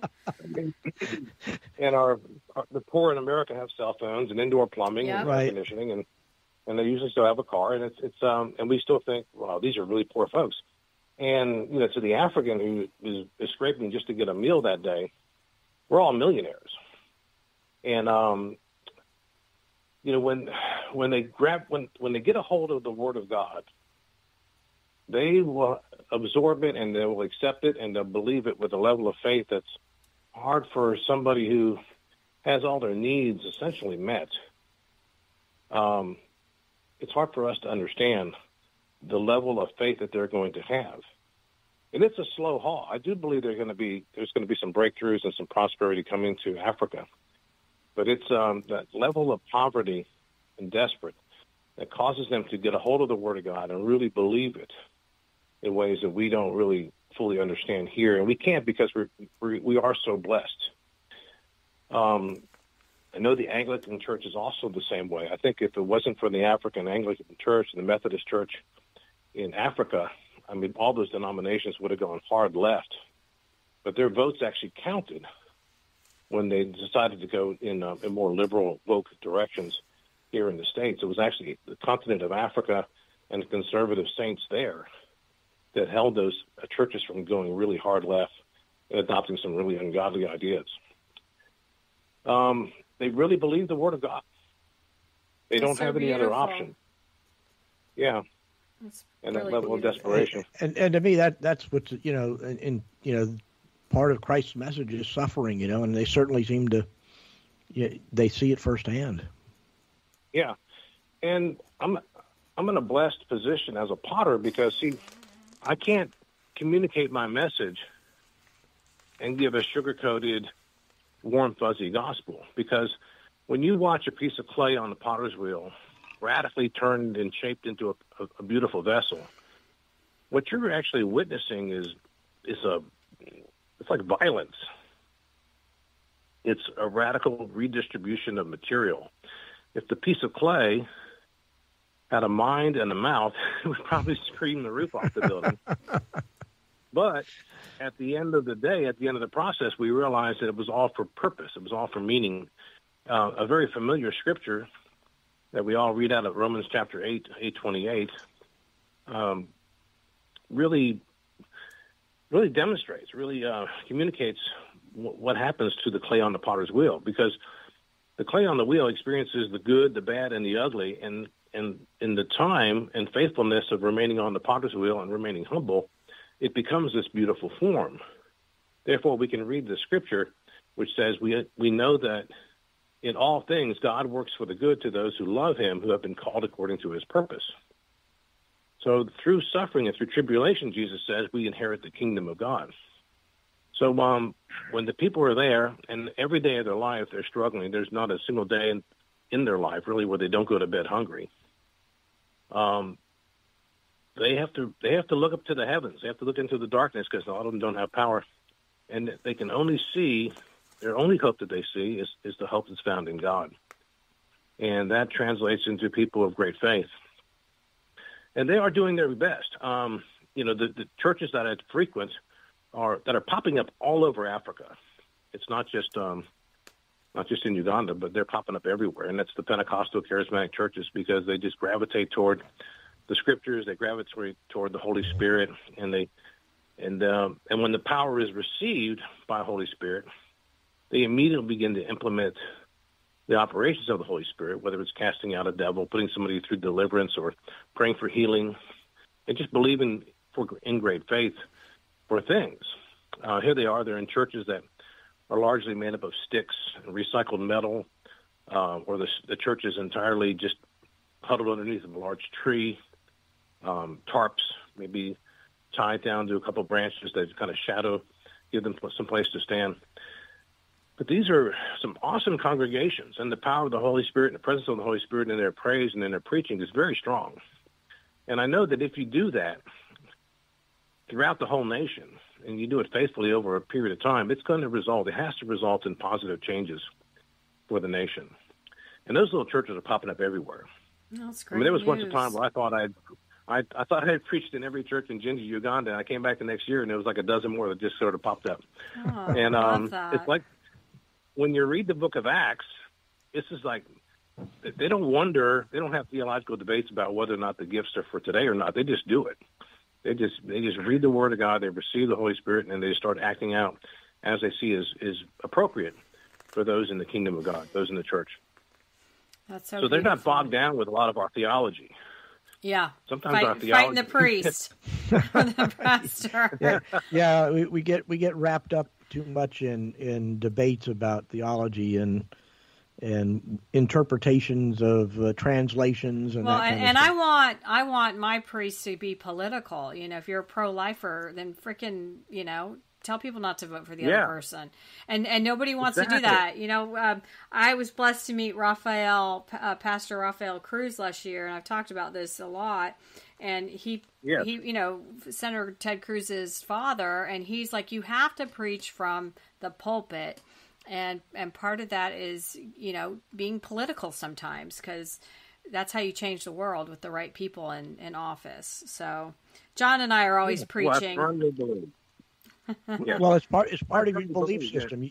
You have to stand up for your beliefs, and if the Holy Spirit moves you to believe in life and to protect life, then you should be shouting about it. You shouldn't be sit there in silence, afraid of the tax man. And it's like let's shout to save babies. I shout from the top of the mountains all the time.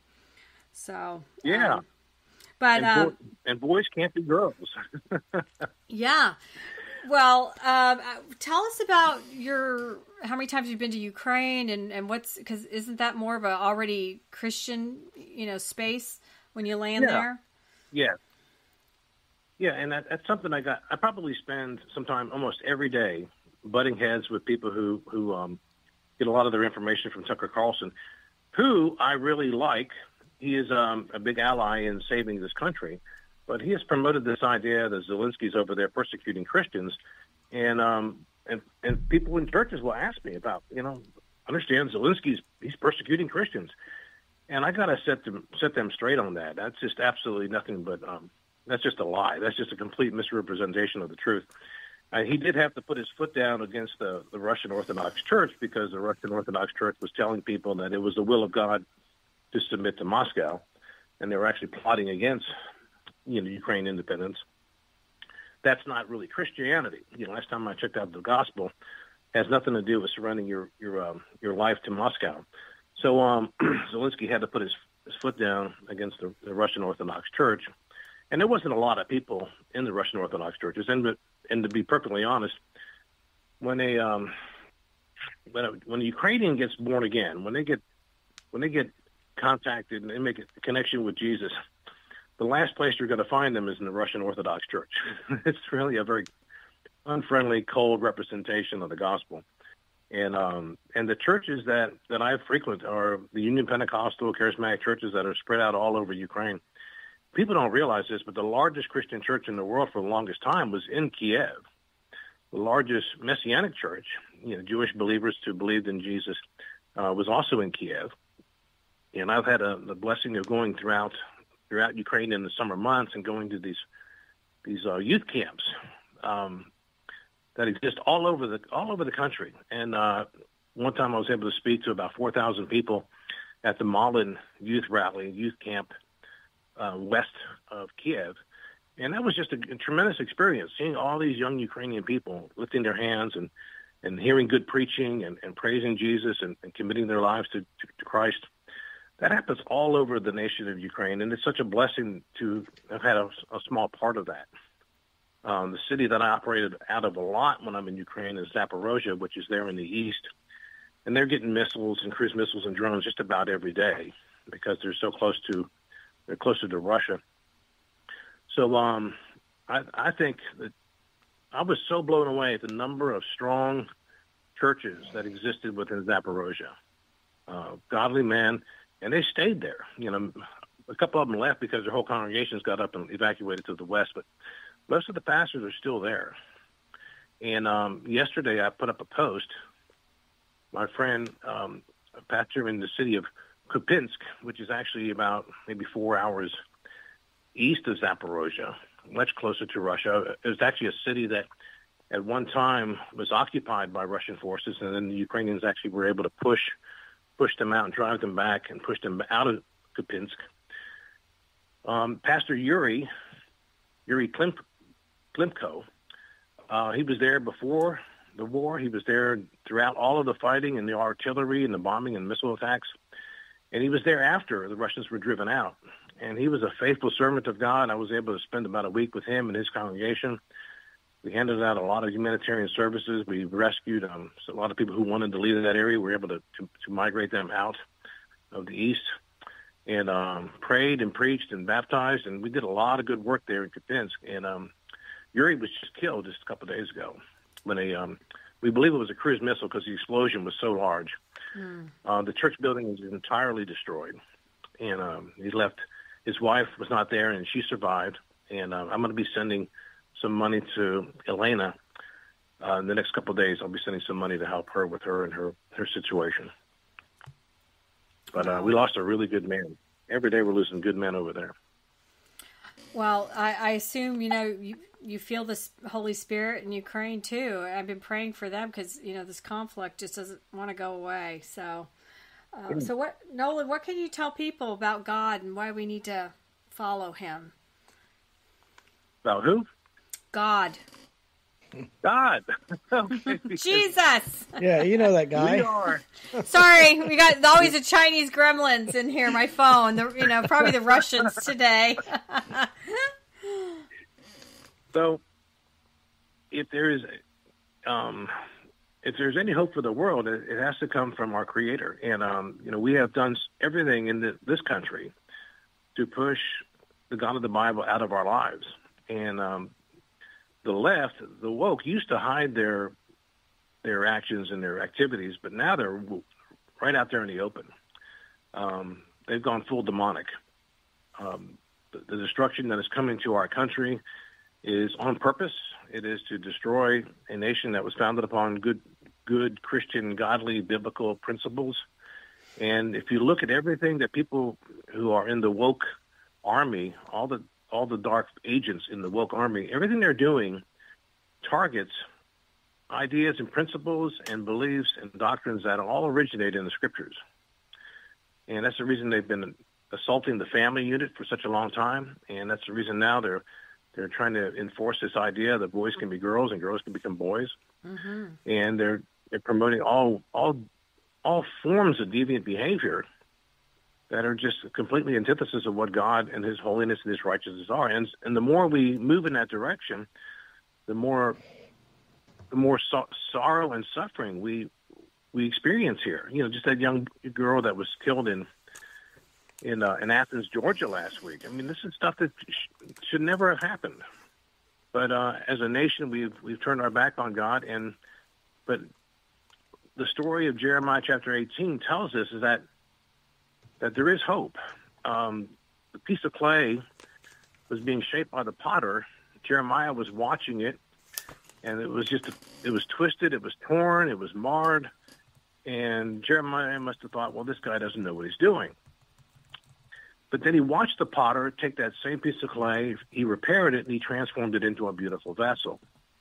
And that's a picture of the United States of America right now. We can become a beautiful vessel, but we have to repent. We have to take responsibility for the directions we've taken. There's no secular agency that was authorized by heaven to bring about righteousness.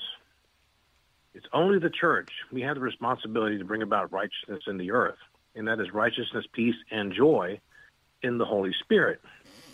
And we are lacking righteousness, peace, and joy, and the more and further away we get from God, the less we see righteousness, peace, and joy. And what we need to do is to simply repent.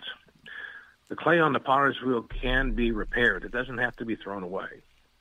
And that's what I'm praying for America. That's what I'm praying for Uganda. That's what I'm praying for Ukraine. It's every place I step, everywhere I put my feet, I'm praying for the righteousness of God, the kingdom of God to be manifested. And the more we push, there's this idea of pushing the future, the kingdom of God way out into the future.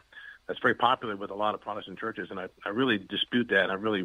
I think that's very sinister, and actually has opened the door to a lot of corruption and to a lot of darkness, because Jesus told us we are the salt of the earth. We are the light of the world. And salt has a lot of functions, but it's also, and primarily, it saves and it preserves. And I think because the salt, the saints, the church, because we've withdrawn ourselves from so much of society and culture and academia and government, because we've withdrawn ourselves, we have removed the very preserving agent that brings about righteousness. So as I'm speaking, I know I'm speaking to people who are going to hear these words and realize, okay, I need to get involved in government. I need to get involved in my education system. I need to get involved in entertainment. I need to get involved. That's why I wrote this movie. And just part of it is because I believe if the church gets activated in all forms of media, the media can be saved. But the moment the church diminishes and extracts itself from media immediately gets corrupted. I mean, the things that are on TV today, the things that would never make it a couple of decades ago, are now the language and the filth and the sex. It's everywhere, and it's only because the saints of God have removed themselves. We are the salt of the earth. We are the only agency authorized by heaven to save and to preserve. And if we can just get off our butts and reply and engage, and we can drive back this darkness, we can drive out the rot, and we can bring healing to this nation. We can bring healing to the world. So we have an enemy who's going to try to keep us off track, keep us distracted, keep us believing in things that are contrary, but we just have to focus on the Word of God and realize that the words of Jesus are still true today. He said, all authority in heaven and on earth has been given to me. Therefore, go and make disciples of all nations. And that's a lot more than just simply going and doing a crusade and getting people baptized. When you make a disciple of a nation, you baptize that nation in the name of the Father, the Son, and the Holy Spirit, in the government of God, the Spirit of God, the administration of God, and the supernatural power of God. We need to do that in all nations, especially this nation, teaching them to obey everything I have commanded.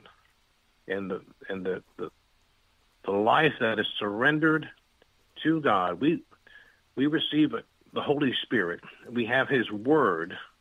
We have everything we need if we would just simply believe it and receive it to save this country.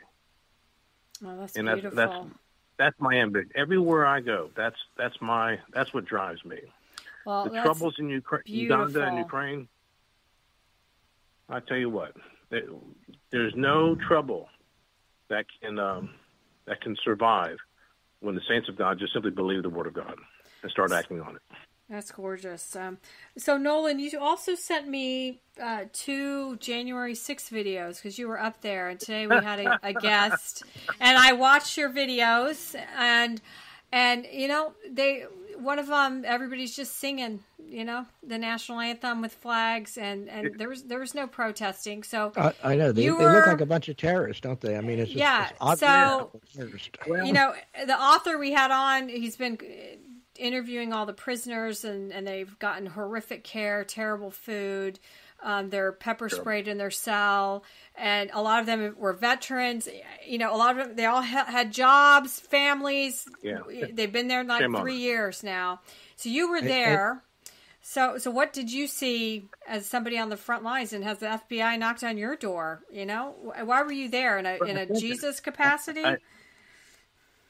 Jesus capacity, but also, I, like many of the people, were very suspicious of the way the election went. I mean, we went to bed that night of the election believing that Trump had won, and then we woke up in the morning and all the votes were flipped. And we're not supposed to have any questions about that. So that was very disturbing to me. And we all know that there was a lot of shenanigans going on, and that Biden was not elected. He was imposed upon us and installed like a toilet.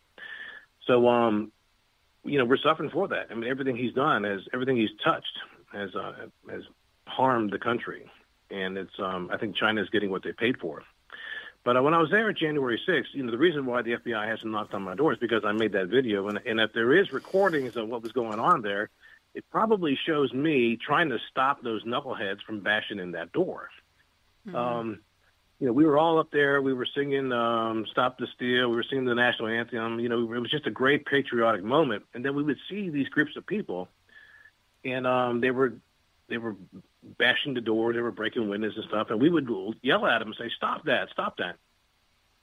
And but what was weird is that the guy up on the scaffold tower, the sound tower, the scaffolding tower that was erected, he had a megaphone, and he was encouraging all of this. He was a Fed, and I understand this now. He was encouraging the violence. He was encouraging the vandalism.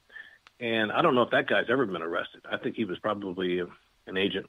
Yeah. And what I did, because I got sick of what was going on, because we were there's nothing harmful about standing there and singing the national anthem and saying "Stop the Steal." But the stuff that was going on at that door, where there was pepper spray and tear gas, and there was people doing, pushing and shoving at each other, that didn't represent the crowd. So I went there and I said, I gotta do something to stop these guys. So I got up there and I started screaming at them. I said, "Stop this! This is not helping." And of course, when I got close to them and started yelling at them, "Stop! Bashing up the door! The people you want to talk to aren't even there anyway." At that moment, I was still thinking maybe these guys were all Trump people. And I got pepper sprayed so many times because I was just so close that I had to back out, and I went down to the ground level, and there was this knucklehead down there, and he had a megaphone, and he had his cell phone, and I heard Trump's voice, and he was holding up his phone to this megaphone, and it only projected about 20 feet. So the people that really needed to hear Trump tell people to stop the violence, mm-hmm. they were up on the upper platform, so they couldn't hear anything coming out of this megaphone. So I'm hearing Trump talk. I'm hearing Trump speak about being calm and go home and don't stop the violence. And I said to this guy, I said, "Listen, the people that need to hear that are up there, and they cannot hear it." So I said, come with me, and let's let them hear what Trump is saying. And he said, "No way, I ain't going up there." He was a coward. So I grabbed him. I said, "I'm going to take you up there." He says, "No, I'm not going." So I said, I'm going to grab your phone and the megaphone, and I'm going to take the message directly to them. And he said, he resisted. So finally he relented and said, "Okay, I'll go with you." So I grabbed him by the shirt, and I drug him up there. And finally, after screaming loud enough, I got the people's attention, and we played Trump's announcement to them to calm down, don't break anything, stop the violence, and go home. The message probably went on for about a minute. So they're listening to it. And they turned to me after I said, "What you're doing is not helping Trump." And they turned around and they looked at me and said, "F Trump." Okay. And it hit me like a ton of bricks. I'm like, wait just a minute. They were the paid operatives. They were. I don't know if any of those knuckleheads got arrested. Those were the actors in the screenplay in the theater. Yeah. They were actors. They were probably all paid. They were all probably doing what they were told to do, and they probably all got paid to do what they were doing. And the rest of us were just unsuspecting extras on the stage. Yeah. It was all a big setup. And even when we approached the Capitol, there were guys, even agents, that were pulling back the barriers, opening them up for us, saying things that would just make us mad, like Pence betrayed Trump. Pence betrayed Trump. And they were just screaming at us, and they were just getting everybody excited. They were trying to incite us to violence. But none of us were there for violence. We were just there to make our voices heard. So you definitely, Nolan, had clarity that day when you were there? Yeah, when I left there, I realized that all that violent stuff that was going on, we had nothing to do with that. That was all staged. It was probably all a bunch of feds. And I don't know if any of those people, I've never heard of any of those people getting arrested. I know the people that walked in through the side door that were in there taking selfies are still in jail. Yeah. But the people that are actually doing violence against the building, doing vandalism, have you heard? Have any of them been arrested? I mean, I just know all the ones that are in this book. Yeah. It's just your awful. Next guest, you need to ask them that question. The guy up on the tower that was screaming, encouraging all of us that we need to break into that Capitol. We need to take back this Capitol building. We need to take over and take control of this place. That guy, he should be arrested. But I don't even think. I think he was probably just a Fed also. And it's sad that we were all set up, and it was all done, to make Trump look bad, and that's a shame. But I can tell you that after trying to stop those guys from breaking in that door and pushing past the guards, that those guys were not part of us. They were all. It was well, I love hearing that.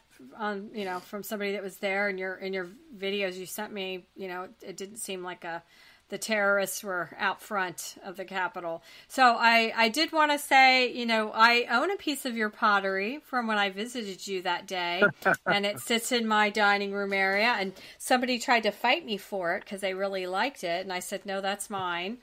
So you are an excellent, gifted potter. But Nolan, I wanted you just to close us out in a prayer, because it's so much we have to pray for our nation. We have to pray for those that are in jail. We have to pray for Uganda, the Ukraine conflict. China's a mess. Just our election in November is the most important, I think, in our lifetime. So I just wanted you to close us out in a prayer before we let you go. Okay, you can always ask me back for another segment, because I can go on and on about Uganda and Africa in general. Why is Africa poor? Why does nothing seems to get any better there? I mean, it's a vast problem, and it's a bureaucratic state. It's the only place for an African to. I don't know why we have poverty these days. It's too frustrating. Yeah. Well, it's because the super elites and the power players around the world, they want to keep Africa poor so that they can have access to their resources, and they just need they just need to bribe a few officials in every government, and they all walk in lockstep, and they just open the door for these countries like China to rape those countries and steal their resources and leave the African as poor as he was at the beginning of the story. It's very sad. It's very sad. We need, we're doing what we can, to reach the lost and to preach the gospel and baptize and save people and raise up orphans. But we need God to do the things that are out of our hands, and that's to remove the godless, unrighteous leaders. It's when God-fearing people take these positions, and that's what I encourage Americans to do. And people, everywhere I go, I encourage God-fearing people who are not going to use positions to enrich themselves, but they're going to use those positions to serve the people.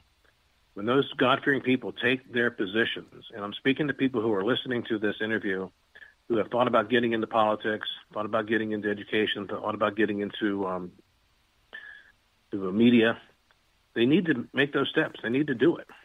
And if the saints of God get fully engaged, then the earth will benefit. This nation can be saved. And other nations, all nations that are connected to the United States of America will benefit from that. And we can go in there. We can go into hot spots like the Middle East, Israel, and Gaza. And if we just inject the gospel of Jesus Christ, who is the Prince of Peace, then all of this nonsense that's going on can be eliminated. It can all be healed. And it all begins with the gospel of Jesus Christ. He takes away the anger and the rage and the hostilities and the demonic. He takes all of that and he cleanses our souls of that. And he inserts righteousness, peace, and joy into our hearts. All the conflicts of the world.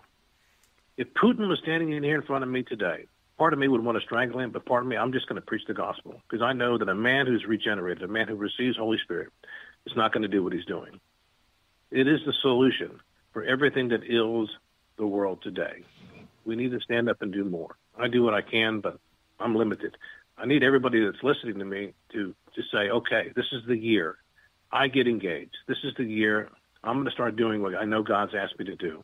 I'm going to do a mission trip. I'm going to go somewhere. I'm going to go to Africa. I'm going to go to Ukraine. I'm going to go to Israel. I'm going to preach the gospel. I'm going to get involved, hear the Holy Spirit. Everybody has a plan that God has for them. The moment you surrender to Jesus, that plan becomes revealed to you. And by living a life that's surrendered to Jesus, you are going to receive and have great understanding. God and His Holy Spirit will direct your life. He will close doors, open doors. He will use you. Everywhere I go in America, I run into saints who live in such a way that if they died today, they may go to heaven. People may miss them for a few weeks, but then basically life goes on. And these saints, they look at their lives and they wonder, God, is there any value in my life? And I can assure you that if you were to go to Africa, you will never have a day in your life where you will question your worth. You will be, of course, I try not to cry when I say that, but you will discover enormous value. That God, there is a treasure in so many saints, and it's just being wasted on the back pew. And a lot of pastors are responsible because they're not really encouraging their people to do great things and do things that are out of their comfort zones. And we ain't called to be comfortable. The piece of clay on the potter's wheel has to go through a lot of tribulation. Now, at the end of the process, we see this beautiful vessel. I'm looking at a beautiful vessel that I made. It's sitting here on my mom's coffee table. And it went through tremendous pressure from the inside, pressure from the outside. Paul says in 2 Corinthians 4:7, we have this treasure in jars of clay to show that this all-surpassing power is from God and not from us. So Paul is actually describing himself as a piece of clay on the potter's wheel. And all of us, God has great plans for all of us. He doesn't make ashtrays. He doesn't make bricks. He wants to make us into something beautiful and full of purpose and value. So beautiful. And we need to get out of our comfort zones, and we need to every day surrender again to God's Holy Spirit and say, Lord, finish the work that you've begun in me. Don't let religion, don't let my traditions, don't let my offenses keep me. Don't allow any of those things to keep me from your best in my life.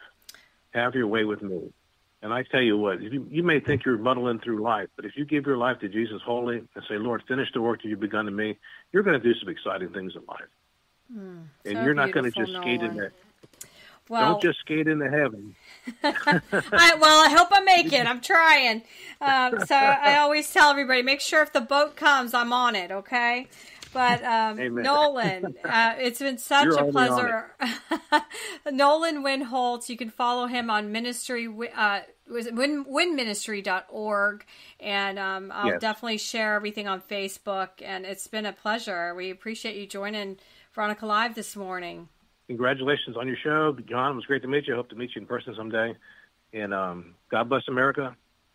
And saints of God, get engaged. Okay, we'll be right back on Veronica Live. Get those saints going. Okay. Okay, bye-bye. Bye-bye. Welcome back to Veronica Live, and now it's Statesman John and I. And John, we got to do like a rapid fire round of all these stories today, and we have to start with our lovely Secretary of Defense, Lloyd Austin. Let me just throw you under the bus there, John. John, it's all your fault.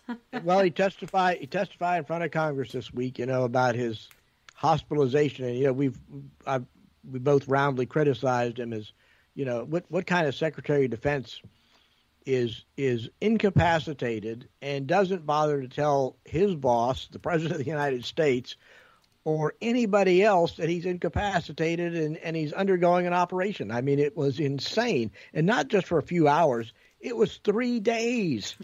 3 days before they notified the White House. And so his testimony this week is he's basically blaming his staff. It's a staff's fault. It was absolutely embarrassing. Oh, my God. So, yeah, Austin said he never told anyone not to inform the chain of command amid questions of that he was attempting to keep his hospitalization a secret. And then, it just goes from bad to worse. So he was admitted December 22nd for a procedure to treat his prostate cancer.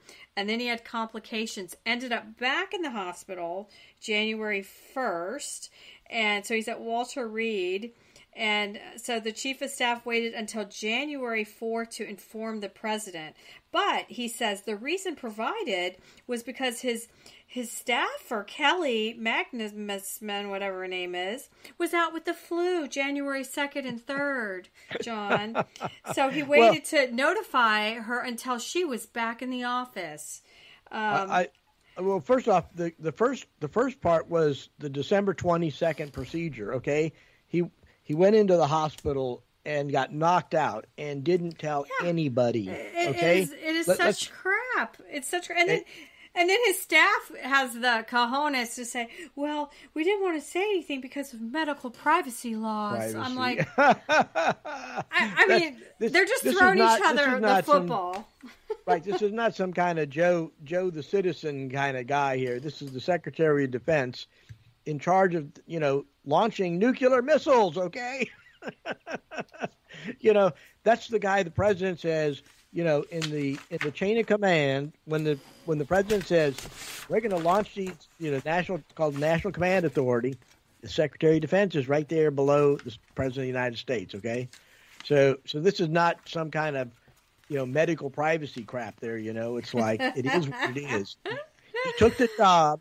You take everything that comes with the job. But to sit here and say, I was the patient, and so my expectation is the organization would inform the right agencies, that is so much garbage it wasn't even funny. I mean, the guy has no personal accountability in anything.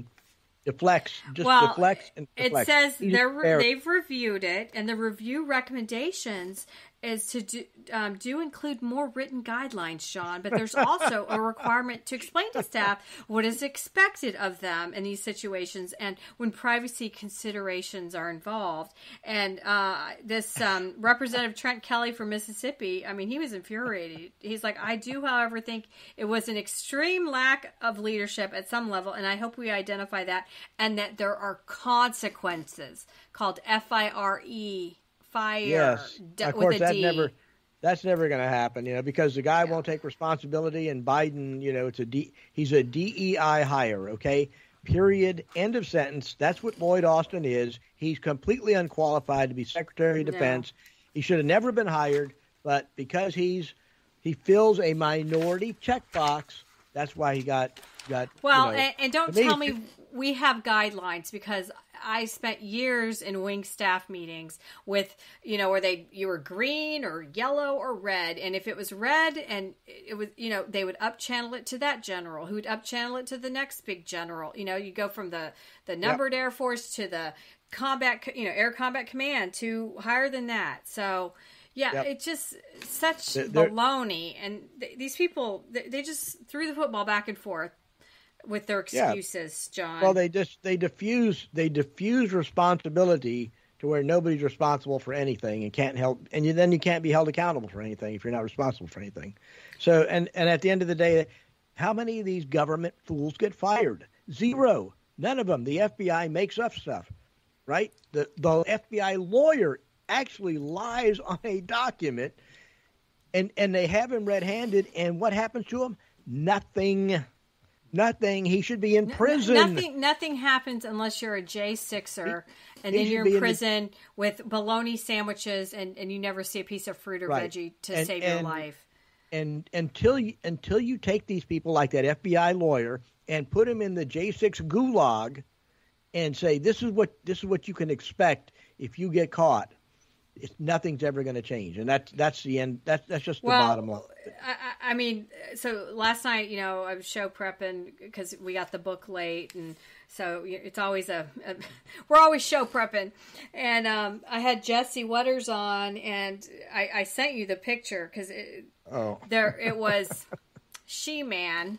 And it was a man that now's a woman in the Space Force and is actually a full colonel. And the story headline was National Security Requires Inclusion. And so they have this woman who was a man before. This thing. And still looks like a man. And so still have a man equipment. So I have no idea. I do not ask these questions and I do not want to know. But she's at the Air Force Academy and they play the soundbite. And the soundbite is, really, you should put your pronouns on your emails, and that's really important. And then they pan to the audience, and there's the General C.Q. Brown, that's now the Joint Chief of Staff, in the audience. And I was so angry. I actually sent a Twitter tweet to Jesse because he reads like comments at the end of the show.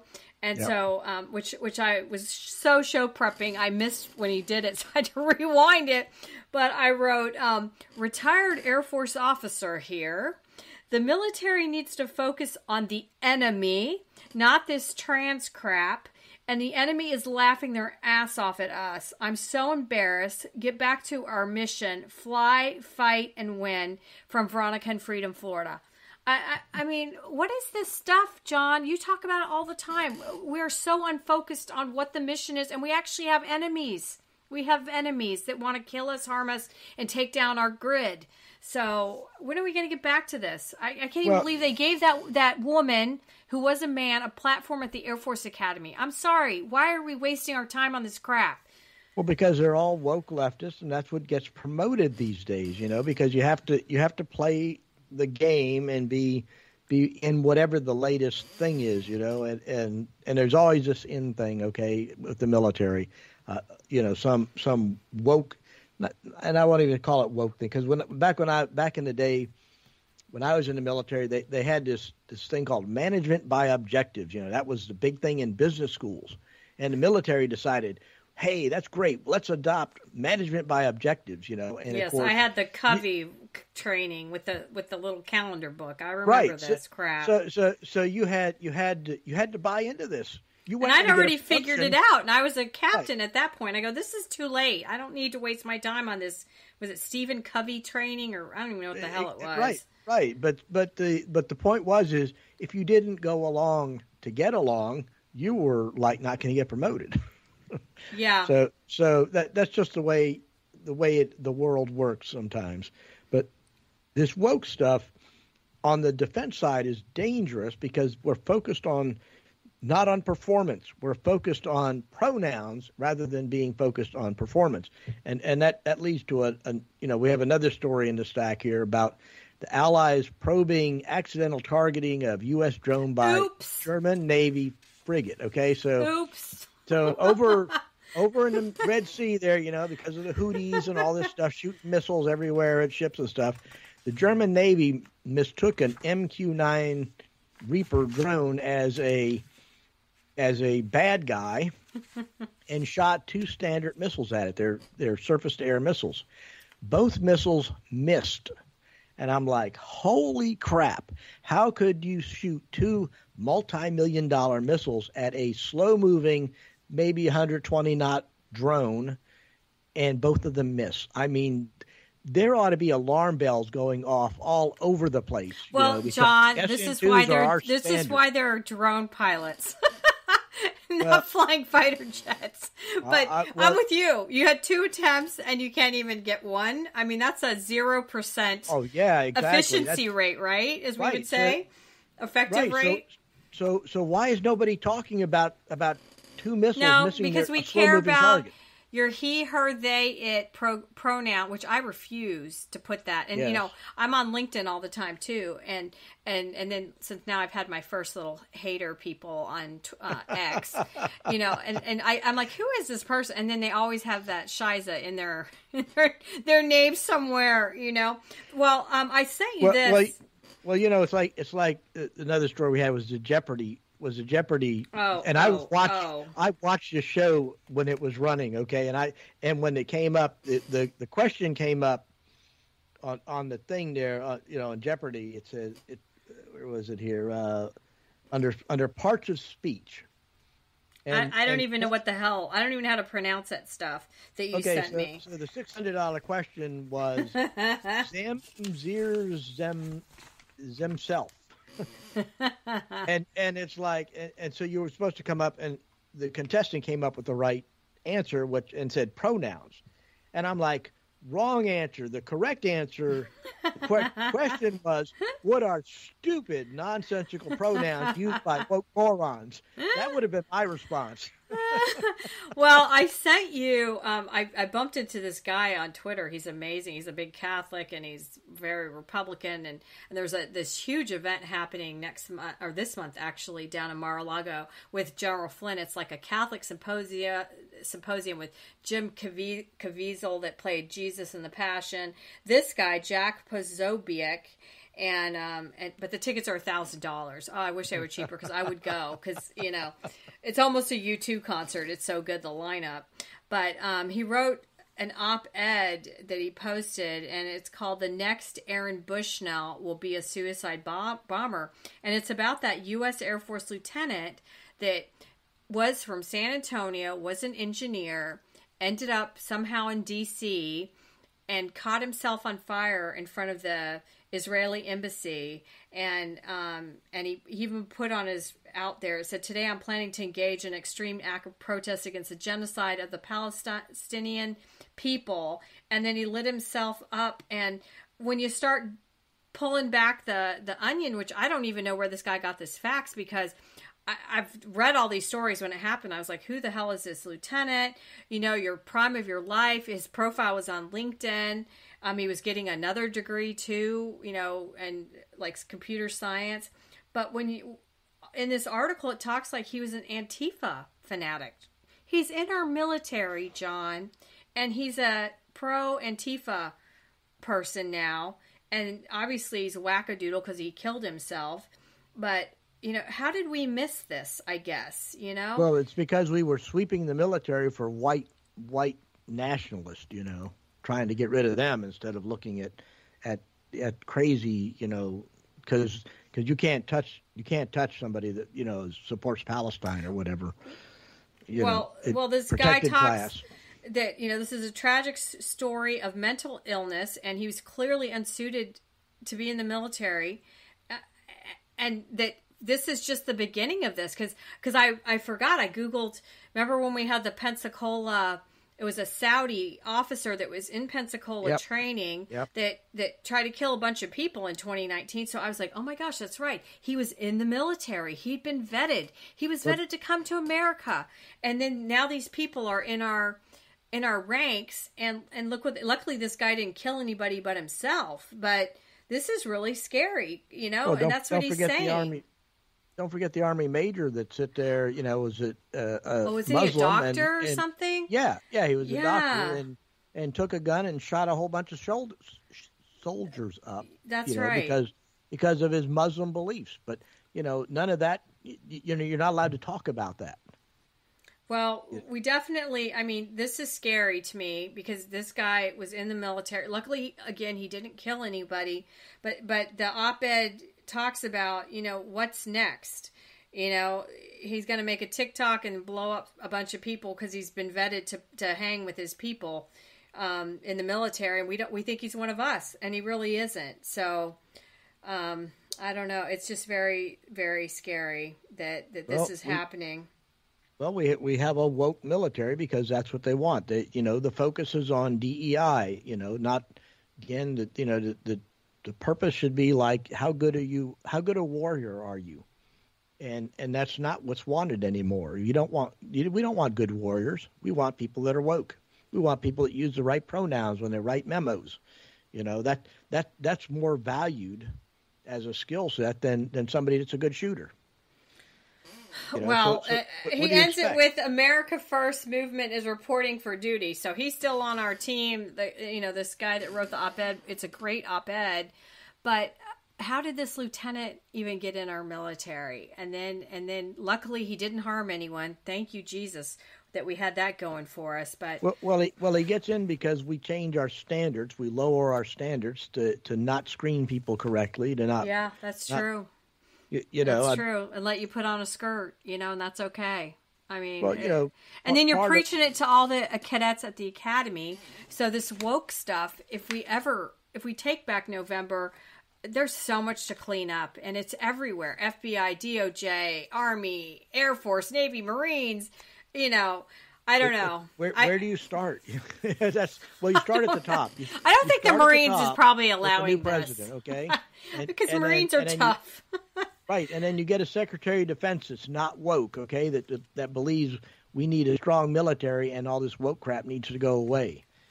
But is it going to happen? I can tell you right now the answer is no, because it's just the way it is. Unfortunately, it's sad, but that's the country we've become. Yeah, and we didn't get there overnight, and we're not going to get out of it overnight. So. Yeah. The problem is you have all. We got to dig deep because these people are everywhere and they're so woke. It's insane. They're literally insane. I've decided. But where does it come from, Veronica? It's coming the lieutenants. Okay, and I'm okay. I'm Air Force versus Navy here. Okay, beat Army. We'll agree on that. A lieutenant in the Air Force is a captain, right? No. No. Ensign, lieutenant. Ensign, and then Lieutenant JG, and then lieutenant in the Navy. And I think a lieutenant equals a captain in the Air Force. Yes. Oh my gosh, people, keep up. Yeah. But I'm just saying the officer corps, the leadership, okay, the Lieutenant JGs, the lieutenants and captains, they're coming from colleges where they're being taught all this woke stuff, and they have to conform in order to get out of college, okay? And that's what's coming in.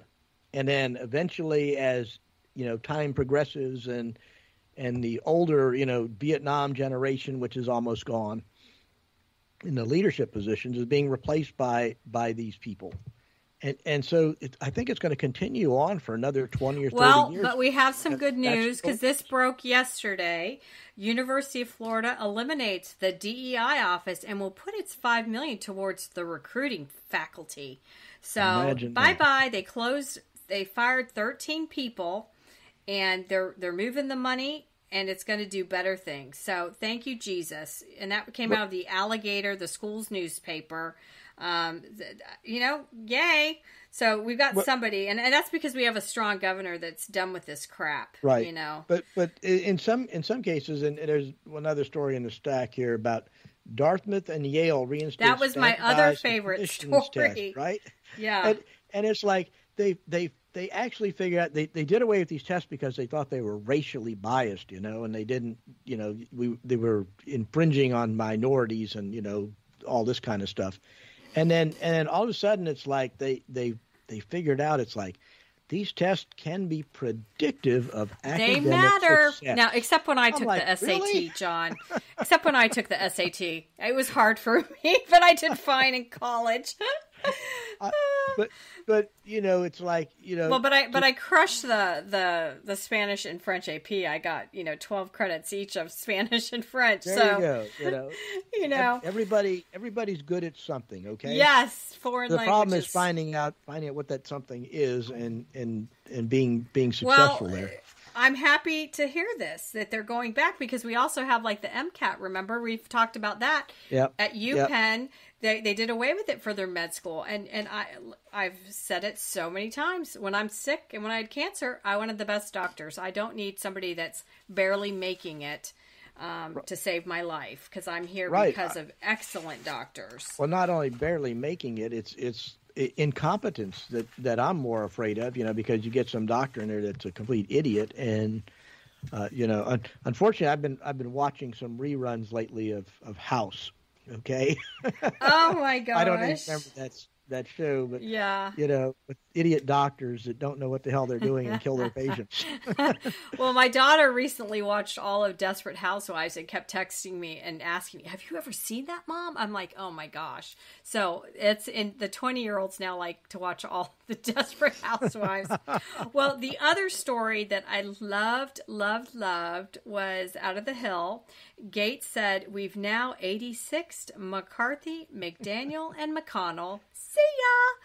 So, yes, because McConnell this week said he's stepping down, but not till frickin' November. I really hope he gets peer pressured into being relieved of duty because he plans to stick around for another 2 years. Well, let's give that leadership gavel to somebody else, damn it. His term doesn't end till 2027, but the thing that surprised me was it's like McCarthy, MC, McDaniel, MC, I just got McConnell. How that is so weird. But he ends it with he mocked the three party leaders by writing McCarthy, McDonald, McDaniel, McFailure. This is like your new McMuffin at McDonald's. McFailure. And all of them needed to go. They needed to go. So I'm excited about this, except we really need to get him out of there now. And, we were talking earlier, Cruz has been, Ted Cruz, people love, which I love. I listen to that Verdict. He does his podcast 3 times a week. They've got 1 million listeners. He kicks ass literally all the time. And then Senator Scott's been mentioned, and apparently he's the leading contender because Trump loves him. And then the other big name was Senator Rand Paul, and he's always been a fighter too. So out of those 3, I'm good. The other 2, I know one was a rhino, and I didn't really know the other one. So. Well, I think the what I heard, the scuttlebutt I heard was McConnell's going to endorse Cornyn from Texas, John Cornyn. And is that the rhino? That's the rhino, isn't it? Yeah, we don't need that. It's horrible. But he's a middle of the roader kind of guy. He's like McConnell. Is really why he's probably. Well, the only good thing McConnell did reflecting back was he made sure we didn't get Garland as a Supreme Court, and then he did help Trump get our 3 Supreme Court justices, and that's extremely important because we need them. Well, you wouldn't have got the Roe versus Wade reversal and all that stuff if that hadn't happened. And to me, that is a major accomplishment. Yeah. Well, and what was funny was my husband was out of town last week, and so he goes out of town and he gets the flu, and so while he was out of town, poor guy, and so he doesn't sit around watching much TV, so he had to watch TV, and so he was like, "Did you know that?" And he reads news all the time, but unless you're engaged in TV like you and I are and reading social media and news 24/7, people don't know this, that like the number 1 platform for the Dems is baby killing. And he was just like, "Did you know that was their number 1 platform?" And I'm like, go look at Kamala's page because she's on this healthcare baby killing tour. And then the White House constantly pushing, we're here, for medical women's rights. And so he literally was floored that was their number 1 issue. So if you're a Dem and this is your number 1 issue, there's something wrong with you. That's what you fight for, is the killing of babies. And I don't know if you saw Newsom there was interviewed this week. It was on on X too. Now that I'm an X person, and they asked him about if a baby was born, the right up to the end. Oh yeah, right up to the end. Yeah. What do you think about that? And like these people, they don't even have the cojones to say we need to keep this baby alive. They're happy to kill it. They're happy to kill a baby. And that was the what was really interesting about being around Alan West for that event that I did and was hosting him. His grandson was born at 3 pounds. 3-pound babies make it, people. That baby's fat now and hearty and a little chunker, a few months later. So Dems, if this is your sword to die on, your number 1 issue is women's reproductive rights, you're on crack. And then they're floating this now too, John, that birth control's next. They do this every frickin' cycle. We're going to go after your birth control. No, they're not. No, they're not. Well, the thing is, Veronica, is these you have to start with the basics, okay? The fundamental problem is the Democrat Party is a godless party. Yeah, they suck. Dems suck. They don't believe in the sanctity of life because they don't believe in God. It's got to be that. how can you have a moral compass if you have no North Star to align that compass to? That's basically what it comes down to. You know, and they don't, if they don't believe in God, what do they believe in? Materialism. They believe in government. Well, we see that by their bank accounts. Right. It's always follow the money in politics. Always, always, always, always, always about the money. Okay, these people talk out of one side of their mouth, and out of the back side of their mouth, they're doing something completely different. You know, and it's just it's sad, but it's back to human nature. Well, it's the way it works. You know? It just was funny because my husband's like, "Did you know?" And I was like, "John and I know." Yeah, we know too well. That's the other story that you put in the afterburner that cracked me up was young Chicago crooks target Range Rover dealership in Wisconsin, and they make off with 9 stolen SUVs. Because this is what happens when you have no consequences. They break in, they find the keys, and they drive off with 9 Range Rovers worth $500,000, by the way. So the part I'm still mystified about on that story, okay? They figured out, okay, these people stole these cars, right? And they have them on camera. Right, and the people are reporting this convoy of cars with masked men and women driving them, okay? And the police are chasing the vehicles south on Interstate 894 and Interstate 94. Okay, the police are chasing them, right? 9 vehicles in a convoy, and somehow they lose them. and it's like I think one driver crashes, and the rest in a marshy area. Yeah, he reportedly got stuck. and they find the vehicles. They find 3 or 4 of the vehicles in Chicago a few days later. Oh my! It's freaking! It's hysterical. How in the world did that possibly happen? That you could be chasing these guys down the interstate and lose them? Well, you got to laugh because this is. Guess what? Life. My friend and I talk about this every day. My next book, my first book, it might be Life Has Consequences, and this is what happens when you don't have consequences. People are going to steal because they end up being out of jail, right. And then like in Georgia, they killed the college girl because there was no consequences when he was arrested for shoplifting in New York. So it's just we've got to get back to I don't know. I ran 2 newspapers in the military, and I remember we had this little, we called it back to basics, because sometimes people forget that you got to shine. Back then, you had to shine your boots and have your hair put up, which Space and Air Museum, I we'll have to talk about it another day. But they sent out like it was a whole graphic on how to do your hair if you're a man or a woman, and so they're doing back to basics because it's gotten so out of control in the military. Oh, your eyebrows and your eyeshadow can't be purple, John, and your fake eyelashes can't be 12 feet long in the military. I was wondering how you were going to interpret that story. Oh my gosh. Oh, I'm looking at it right now, actually. And you can't have a beehive on top of your head. So, and the nail polish, no neon. So we're so crazy right now, but my point is we need to get back to basics when it comes to crime and going to jail and what happens to you and being responsible citizens. And we need people to get back to basics, with God. So I think until all this happens, we're going to be living in this banana society. Right. And we're arresting reporters who are just reporting. So because you don't like what they're reporting, so you arrest them, or fine them. Everything's about the individual expression, your right to this and your right to that, and first off, people don't have all these rights that they invent. But, the makeup story is a good example there, because, you want to wear the neon nail polish so you can stand out, because that's your individual expression, right? Not in the military. The military is not about individual expression, okay? It's about conformity, okay? Well, it has all the colors. And, neon yellow and neon green and neon pink and orange are not part of it. Okay. All right. Well, we got, no crazy designs either on your nails. So it's just funny.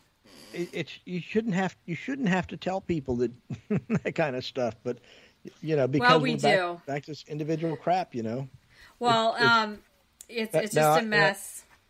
Now you're talking to a person here that had to constantly be told to get a haircut when I was in the military. Okay. Well, you were in the Navy. You guys don't have our standards high and tight. I like wearing my hair longer, Did you have a French braid, John? Little pony. I'll tell you a quick funny story here about Air Force versus Navy. Okay. Okay. Here we go. Force versus Navy. Yeah. So I flew in P-3s, right? So out of Jacksonville. Well, the Air Force has a water survival school. Yes, my husband went to it. Yes. So it's down in not Key West. The Key Largo. Where is it? Biscayne Bay down there. Oh, okay. Okay. Well, down in the Keys, we got that. Anyway, so we decided, being Navy guys, we were kind of bored after deployment. It says, let's go to the Air Force Water Survival School. So we did. So we got down there, and they apparently were not used to having Navy people show up. And they didn't like my long hair because it didn't meet Air Force as the guy said, it doesn't meet Air Force regulation, whatever. And I politely pointed out to him, I'm not in the Air Force. I don't have to meet Air Force regulations. And so he goes over. There was a Navy detachment on the base. So he goes over there and gets somebody from the Navy to come over to inspect me to see if my hair meets Navy regulations. And of course, the Navy guy, when he walked in and looked at me, he was not going to give the Air Force guy the pleasure. He says, his hair is fine. Oh my gosh. And that wasn't even like a big deal like we are dealing with now. You know what I'm saying? That's cute. Okay, you were a troublemaker in the Navy. We know. Well, the other story I wanted to chat about, because this is terrible. Washington voters sound the alarm over the requirement to mark party affiliation on the mail-in ballot envelope. What the hell? That way they go, Republican trash. Exactly right. Right. Why in the world should you have to put your party designation on the outside envelope of a ballot? No. You might as well be sending a flag saying, hi, this is a vote for Trump. You can throw it in the garbage, because that's exactly what's going to happen. I mean, it's always dirty. And there's a story. Right. I mean, and then I like the story too. RFK Jr. endorses Rand Paul to replace Mitch McConnell. Gotta love that one. Yeah, you gotta love that one. He has a lot of common sense, and he's ripped. Exactly, so common sense. I've seen him with his shirt off, so he's okay. He's 70s ripped. Yep, but looks a whole lot better than Hunter Biden, huh? Oh my gosh, Hunter Biden looks 95. That's what happens when you only hang with Russian prostitutes and you're doing hard drugs. Oh my gosh. No, so I did like that. So finally a Dem that we could agree with on something. So that was good. Oh, and then you sent me this story too about San Francisco hardware store establishes new way to shop to counterfeit shoplifting. So talk about that one. I was stunned reading that. It's like, instead what they're doing is besides locking everything up. Which is a pain. I told you that in New York when we were trying to get candy in a normal neighborhood, and every piece of candy was locked up. Well, one of the things I heard earlier in the week, Monday, whatever, was Sylvester Stallone had moved from California to Florida. Yeah. And one of his comments was he was tired of going to the drugstore and having to get them to unlock the cabinet. You can't get in and out. To get a tube of toothpaste. Yeah, it's so annoying. He said him and his wife were tired of it. They've had enough of it. And they decided, we're going to Florida. And they packed up and moved to Florida. And so what they're doing, besides locking stuff up, is they're limiting the number of people they're allowing in the store. So they're only allowing one or two customers in the store so they can watch them the whole time to make sure they're not stealing stuff. But they're still stealing stuff anyways. So, at the end of the day, the you're not going to find employees that want to work in that environment. Number one, where you just watch them steal stuff, and it's like, why am I working if I can just go out and steal stuff and there's no consequence to it? So maybe if the law is not going to do anything, and the police say, hey, there's nothing we can do, we have to let them go, because that's what the district attorney says we have to do. There's no consequences. We watch a lot of live PD because it's easy to show prep when there's cop shows on, because I could just kind of tune in and out, and they always have the dog. And so my husband said, he's like, every store just needs one of those dogs. And then when somebody shoplifts, you release the hound. And it comes over and chops your arm off because you just stole that $10, Crest whitening toothpaste. So I thought that was pretty funny. Well, it's because of the way our society has become. And I'll relay another quick story here. Years ago that I heard was about the change in police tactics. And years ago in Florida, and we're talking, probably in the 1950s, 1960s kind of thing, the policing was very different, and they were talking about a prisoner escape that had happened. And I guess the prisoner was in the swamp, and the state police didn't want to go in there to chase him. So they got on the loudspeaker and told him to give himself up, or they were sending the dogs in. And if that didn't work, they were going to start shooting. And the guy surrendered because he knew they weren't joking around. They knew that the prisoner knew the state police were serious. Oh, on live PD, they're like, we're here. We're letting the dog go if you don't come out. And then they let the dog go. And then here's the guy. He's always on the gurney getting put in the ambulance because he's gotten bit by the dog. Yep. Exactly. So, and that's the kind of attitude we need for policing to fix this problem. Until what's going to inevitably happen if the police don't fix it, we have to live in a civil society. Okay, that's the basic premise of all of this. Well, I've lived. And if we told you, we're going to start. It's going to be after Hurricane Michael. Okay, people are going to start walking around with guns. But I lived that. They're not going to wait for the police. They're going to shoot you. If you're committing a crime, you're going to get shot by the citizen and not the police. When I lived in Panama, it was 6 months after Operation Just Cause. I moved down there, no families. And everywhere you went, there was somebody with an AK everywhere. Every restaurant, every apartment building. When I finally got to move off base, the apartment, we had a guard. So you just kind of got used to everybody had AKs everywhere, But that's not a civil society, though, is it? No, but I don't know if the Dems care anymore. Why would you let millions of people in that we don't know who you are? And I'm just waiting for the next 9/11. I say that all the time with you too. They want to transform us into a third world country, that because they hate America. They hate the concept. I don't know of if America. I was listening to Mark Levin. I was listening to somebody this week, and they played some old archaic speech, and that's what it was, of how to transform America. You just open the doors, let all these illegal people in. They don't want to assimilate. They don't have your values, Yep. And then it's over. It's over. But I'm still fighting every day with you. You already see it. I mean, look at our Congress. Okay, we have these anti-Semitic Muslims that have been elected out of these enclaves, like Ilhan Omar, perfect example, Rashida Tlaib, right? They actually have communities of Muslims that are closed, that are a closed community. They have no interest in assimilating into becoming Americans. They want to stay whatever they are, from whatever country they came from, Somalia in the case of Ilhan Omar. It's a Somali community transplanted into America. And it's a closed society. They don't want people coming in. Housing development, another good example, right?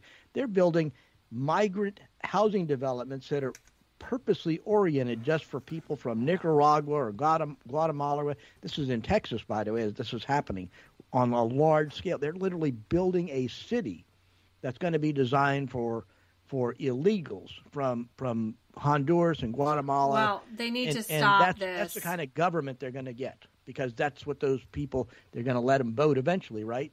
Yeah. That's what they're gonna get. Well, to wrap up our discussion, I love your political cartoons, and my favorite one keeps going and going and going, and it's darling Nikki Haley is our little Energizer bunny, and she's banging this Nikki Haley drum that's all broken that says Nikki Haley for president, and then all around I've yelled all this, beat it. Go home. You have no chance. Please stop. It's over. As you can see, my supporters are extremely vocal, she says. The Energizer bunny that won't go away. As predicted, she lost South Carolina, where she was governor. She lost she lost Michigan by something points. And Super Tuesday's, what do we call it? Super Tuesday, right? It's coming up. Coming up, yep. So that we've got to be done with her. And on the 5th of March here in a couple of days. And you know, what I hear is she's running because as long as she's getting money, she's going to keep running. And a lot of her big Republican donors that don't like Trump, that were funding, like the Koch brothers, have pulled their funding. But the Democrats, you know, and I'm trying to remember the guy that founded LinkedIn, who's a big time leftist Democrat, is sending her lots of money. Well, because I'm so sick of her. Going. I can't stand listening to her speak anymore, and then she always, you know, is awful to Trump, and I'm past it. But the other one was the other political cartoon is kind of sad, John. Isn't that President Biden, and it says so you know Biden can't function without his like big, you know, 5 by 7 foot little note cards, and it says Biden's border policies. It says drug smuggling, human trafficking, no wait in Mexico, greet and release, and his hands and the card are all covered in blood, and he's got blood on his hands. Blood on his hands, and he hasn't even called that family. Trump called that Lakeland, the Lakeland Riley's family, and talked to them. You know, Biden doesn't. He could never do it. He could never do it because there's no excuse he can have to call that family. And her death is on his hands because it's his policies that let this illegal into this country. From Venezuela, and the you know, Veronica, I'm all for the death penalty, and in this kind of case, instant execution ought to be authorized. No appealing it. You get sentenced, go out there, put them on the firing line. You know, forget all this crap about humane death sentences. Well, we see what happens in prison. You got to be a J6er, then you get beat up in prison. Yeah. Everybody else has it Gucci. But this clown deserves 10 times the pain and suffering he put her through. It was kind of interesting because they said this week too. She tried to make a 911 call, so we don't have that released, and And then the school now is pumping, I think they're going to pump close to $7 million for security. But anybody that's been there, they said it really has always felt safe until now. And I mean, the whole thing, it's just, you know, if you've ever been a mother, this hurts your heart like you can't even imagine. Well, with the spreading this crime wave and bringing all these people in, they don't have jobs, they don't have skills. They're depending on the government to put them on the dole, basically, to pay their rent, to buy their food, to entertain them. And then, of course, their idle hands. You know what idle hands are all about, right? Yeah. And you have crime where there's, you know, here you have the mayor of Athens trying to excuse this. Oh, and blame it on the feet of... Blame it on Trump. Trump. To put it on Trump's... Right, it's Trump's fault. It's like, no, it's the guy that sit there and killed her. It's his fault. Well, and it's the fault of the guy that let this guy come into the country. I don't know which show it was, but they were interviewing a bunch of people showed up to support Trump on the border, and they were asking, what are your thoughts about Biden? And they were letting it rip. That This is on his fault, you know, on his watch. All of these problems are because of Biden. So it was pretty good. Texas isn't standing for it anymore. And wow, what a show we've had. We kicked it off with Jesse Phillips, the vice chairman of the Republican Party of Florida. He's a new guy, and he sounded great. and the book, The American Gulag Chronicles. You go to j6patriotnews.com and pick up a copy. I mean, I had tears in my eyes from the prisoners. You want to see how bad it's gotten in America. And these are people that aren't even, they went to a rally, which all of us have been to rallies, you know. And then we had Nolan Windholtz, the missionary, windministry.org, who's been to Uganda, Ukraine. And he was there January 6th and said they were definitely operatives that were causing the problems. And then, of course, John and I opening, closing, and always rapping throughout the whole show, John. Oh, my goodness. Another great show. And please follow us on Facebook, Instagram, and follow me, Veronica Live, on Twitter, X. And then we are on Spotify, iHeart, iTunes, Podcast Addict, YouTube, LinkedIn, Truth Social, Twitter, and I'm putting us on, I think, Truth Social. Yeah, so I'm out there everywhere. It's a lot of work after the show that people don't realize, but please listen to our show because we want to get to the next level, and we truly have the best guest, John, I have to say. I know. We have the A team comes to our podcast. They do. But anyways, we want to wish everybody a blessed week, and we'll be back trying to fight for America next time on Veronica Live. Thanks for joining us. Bye-bye, everybody. Bye.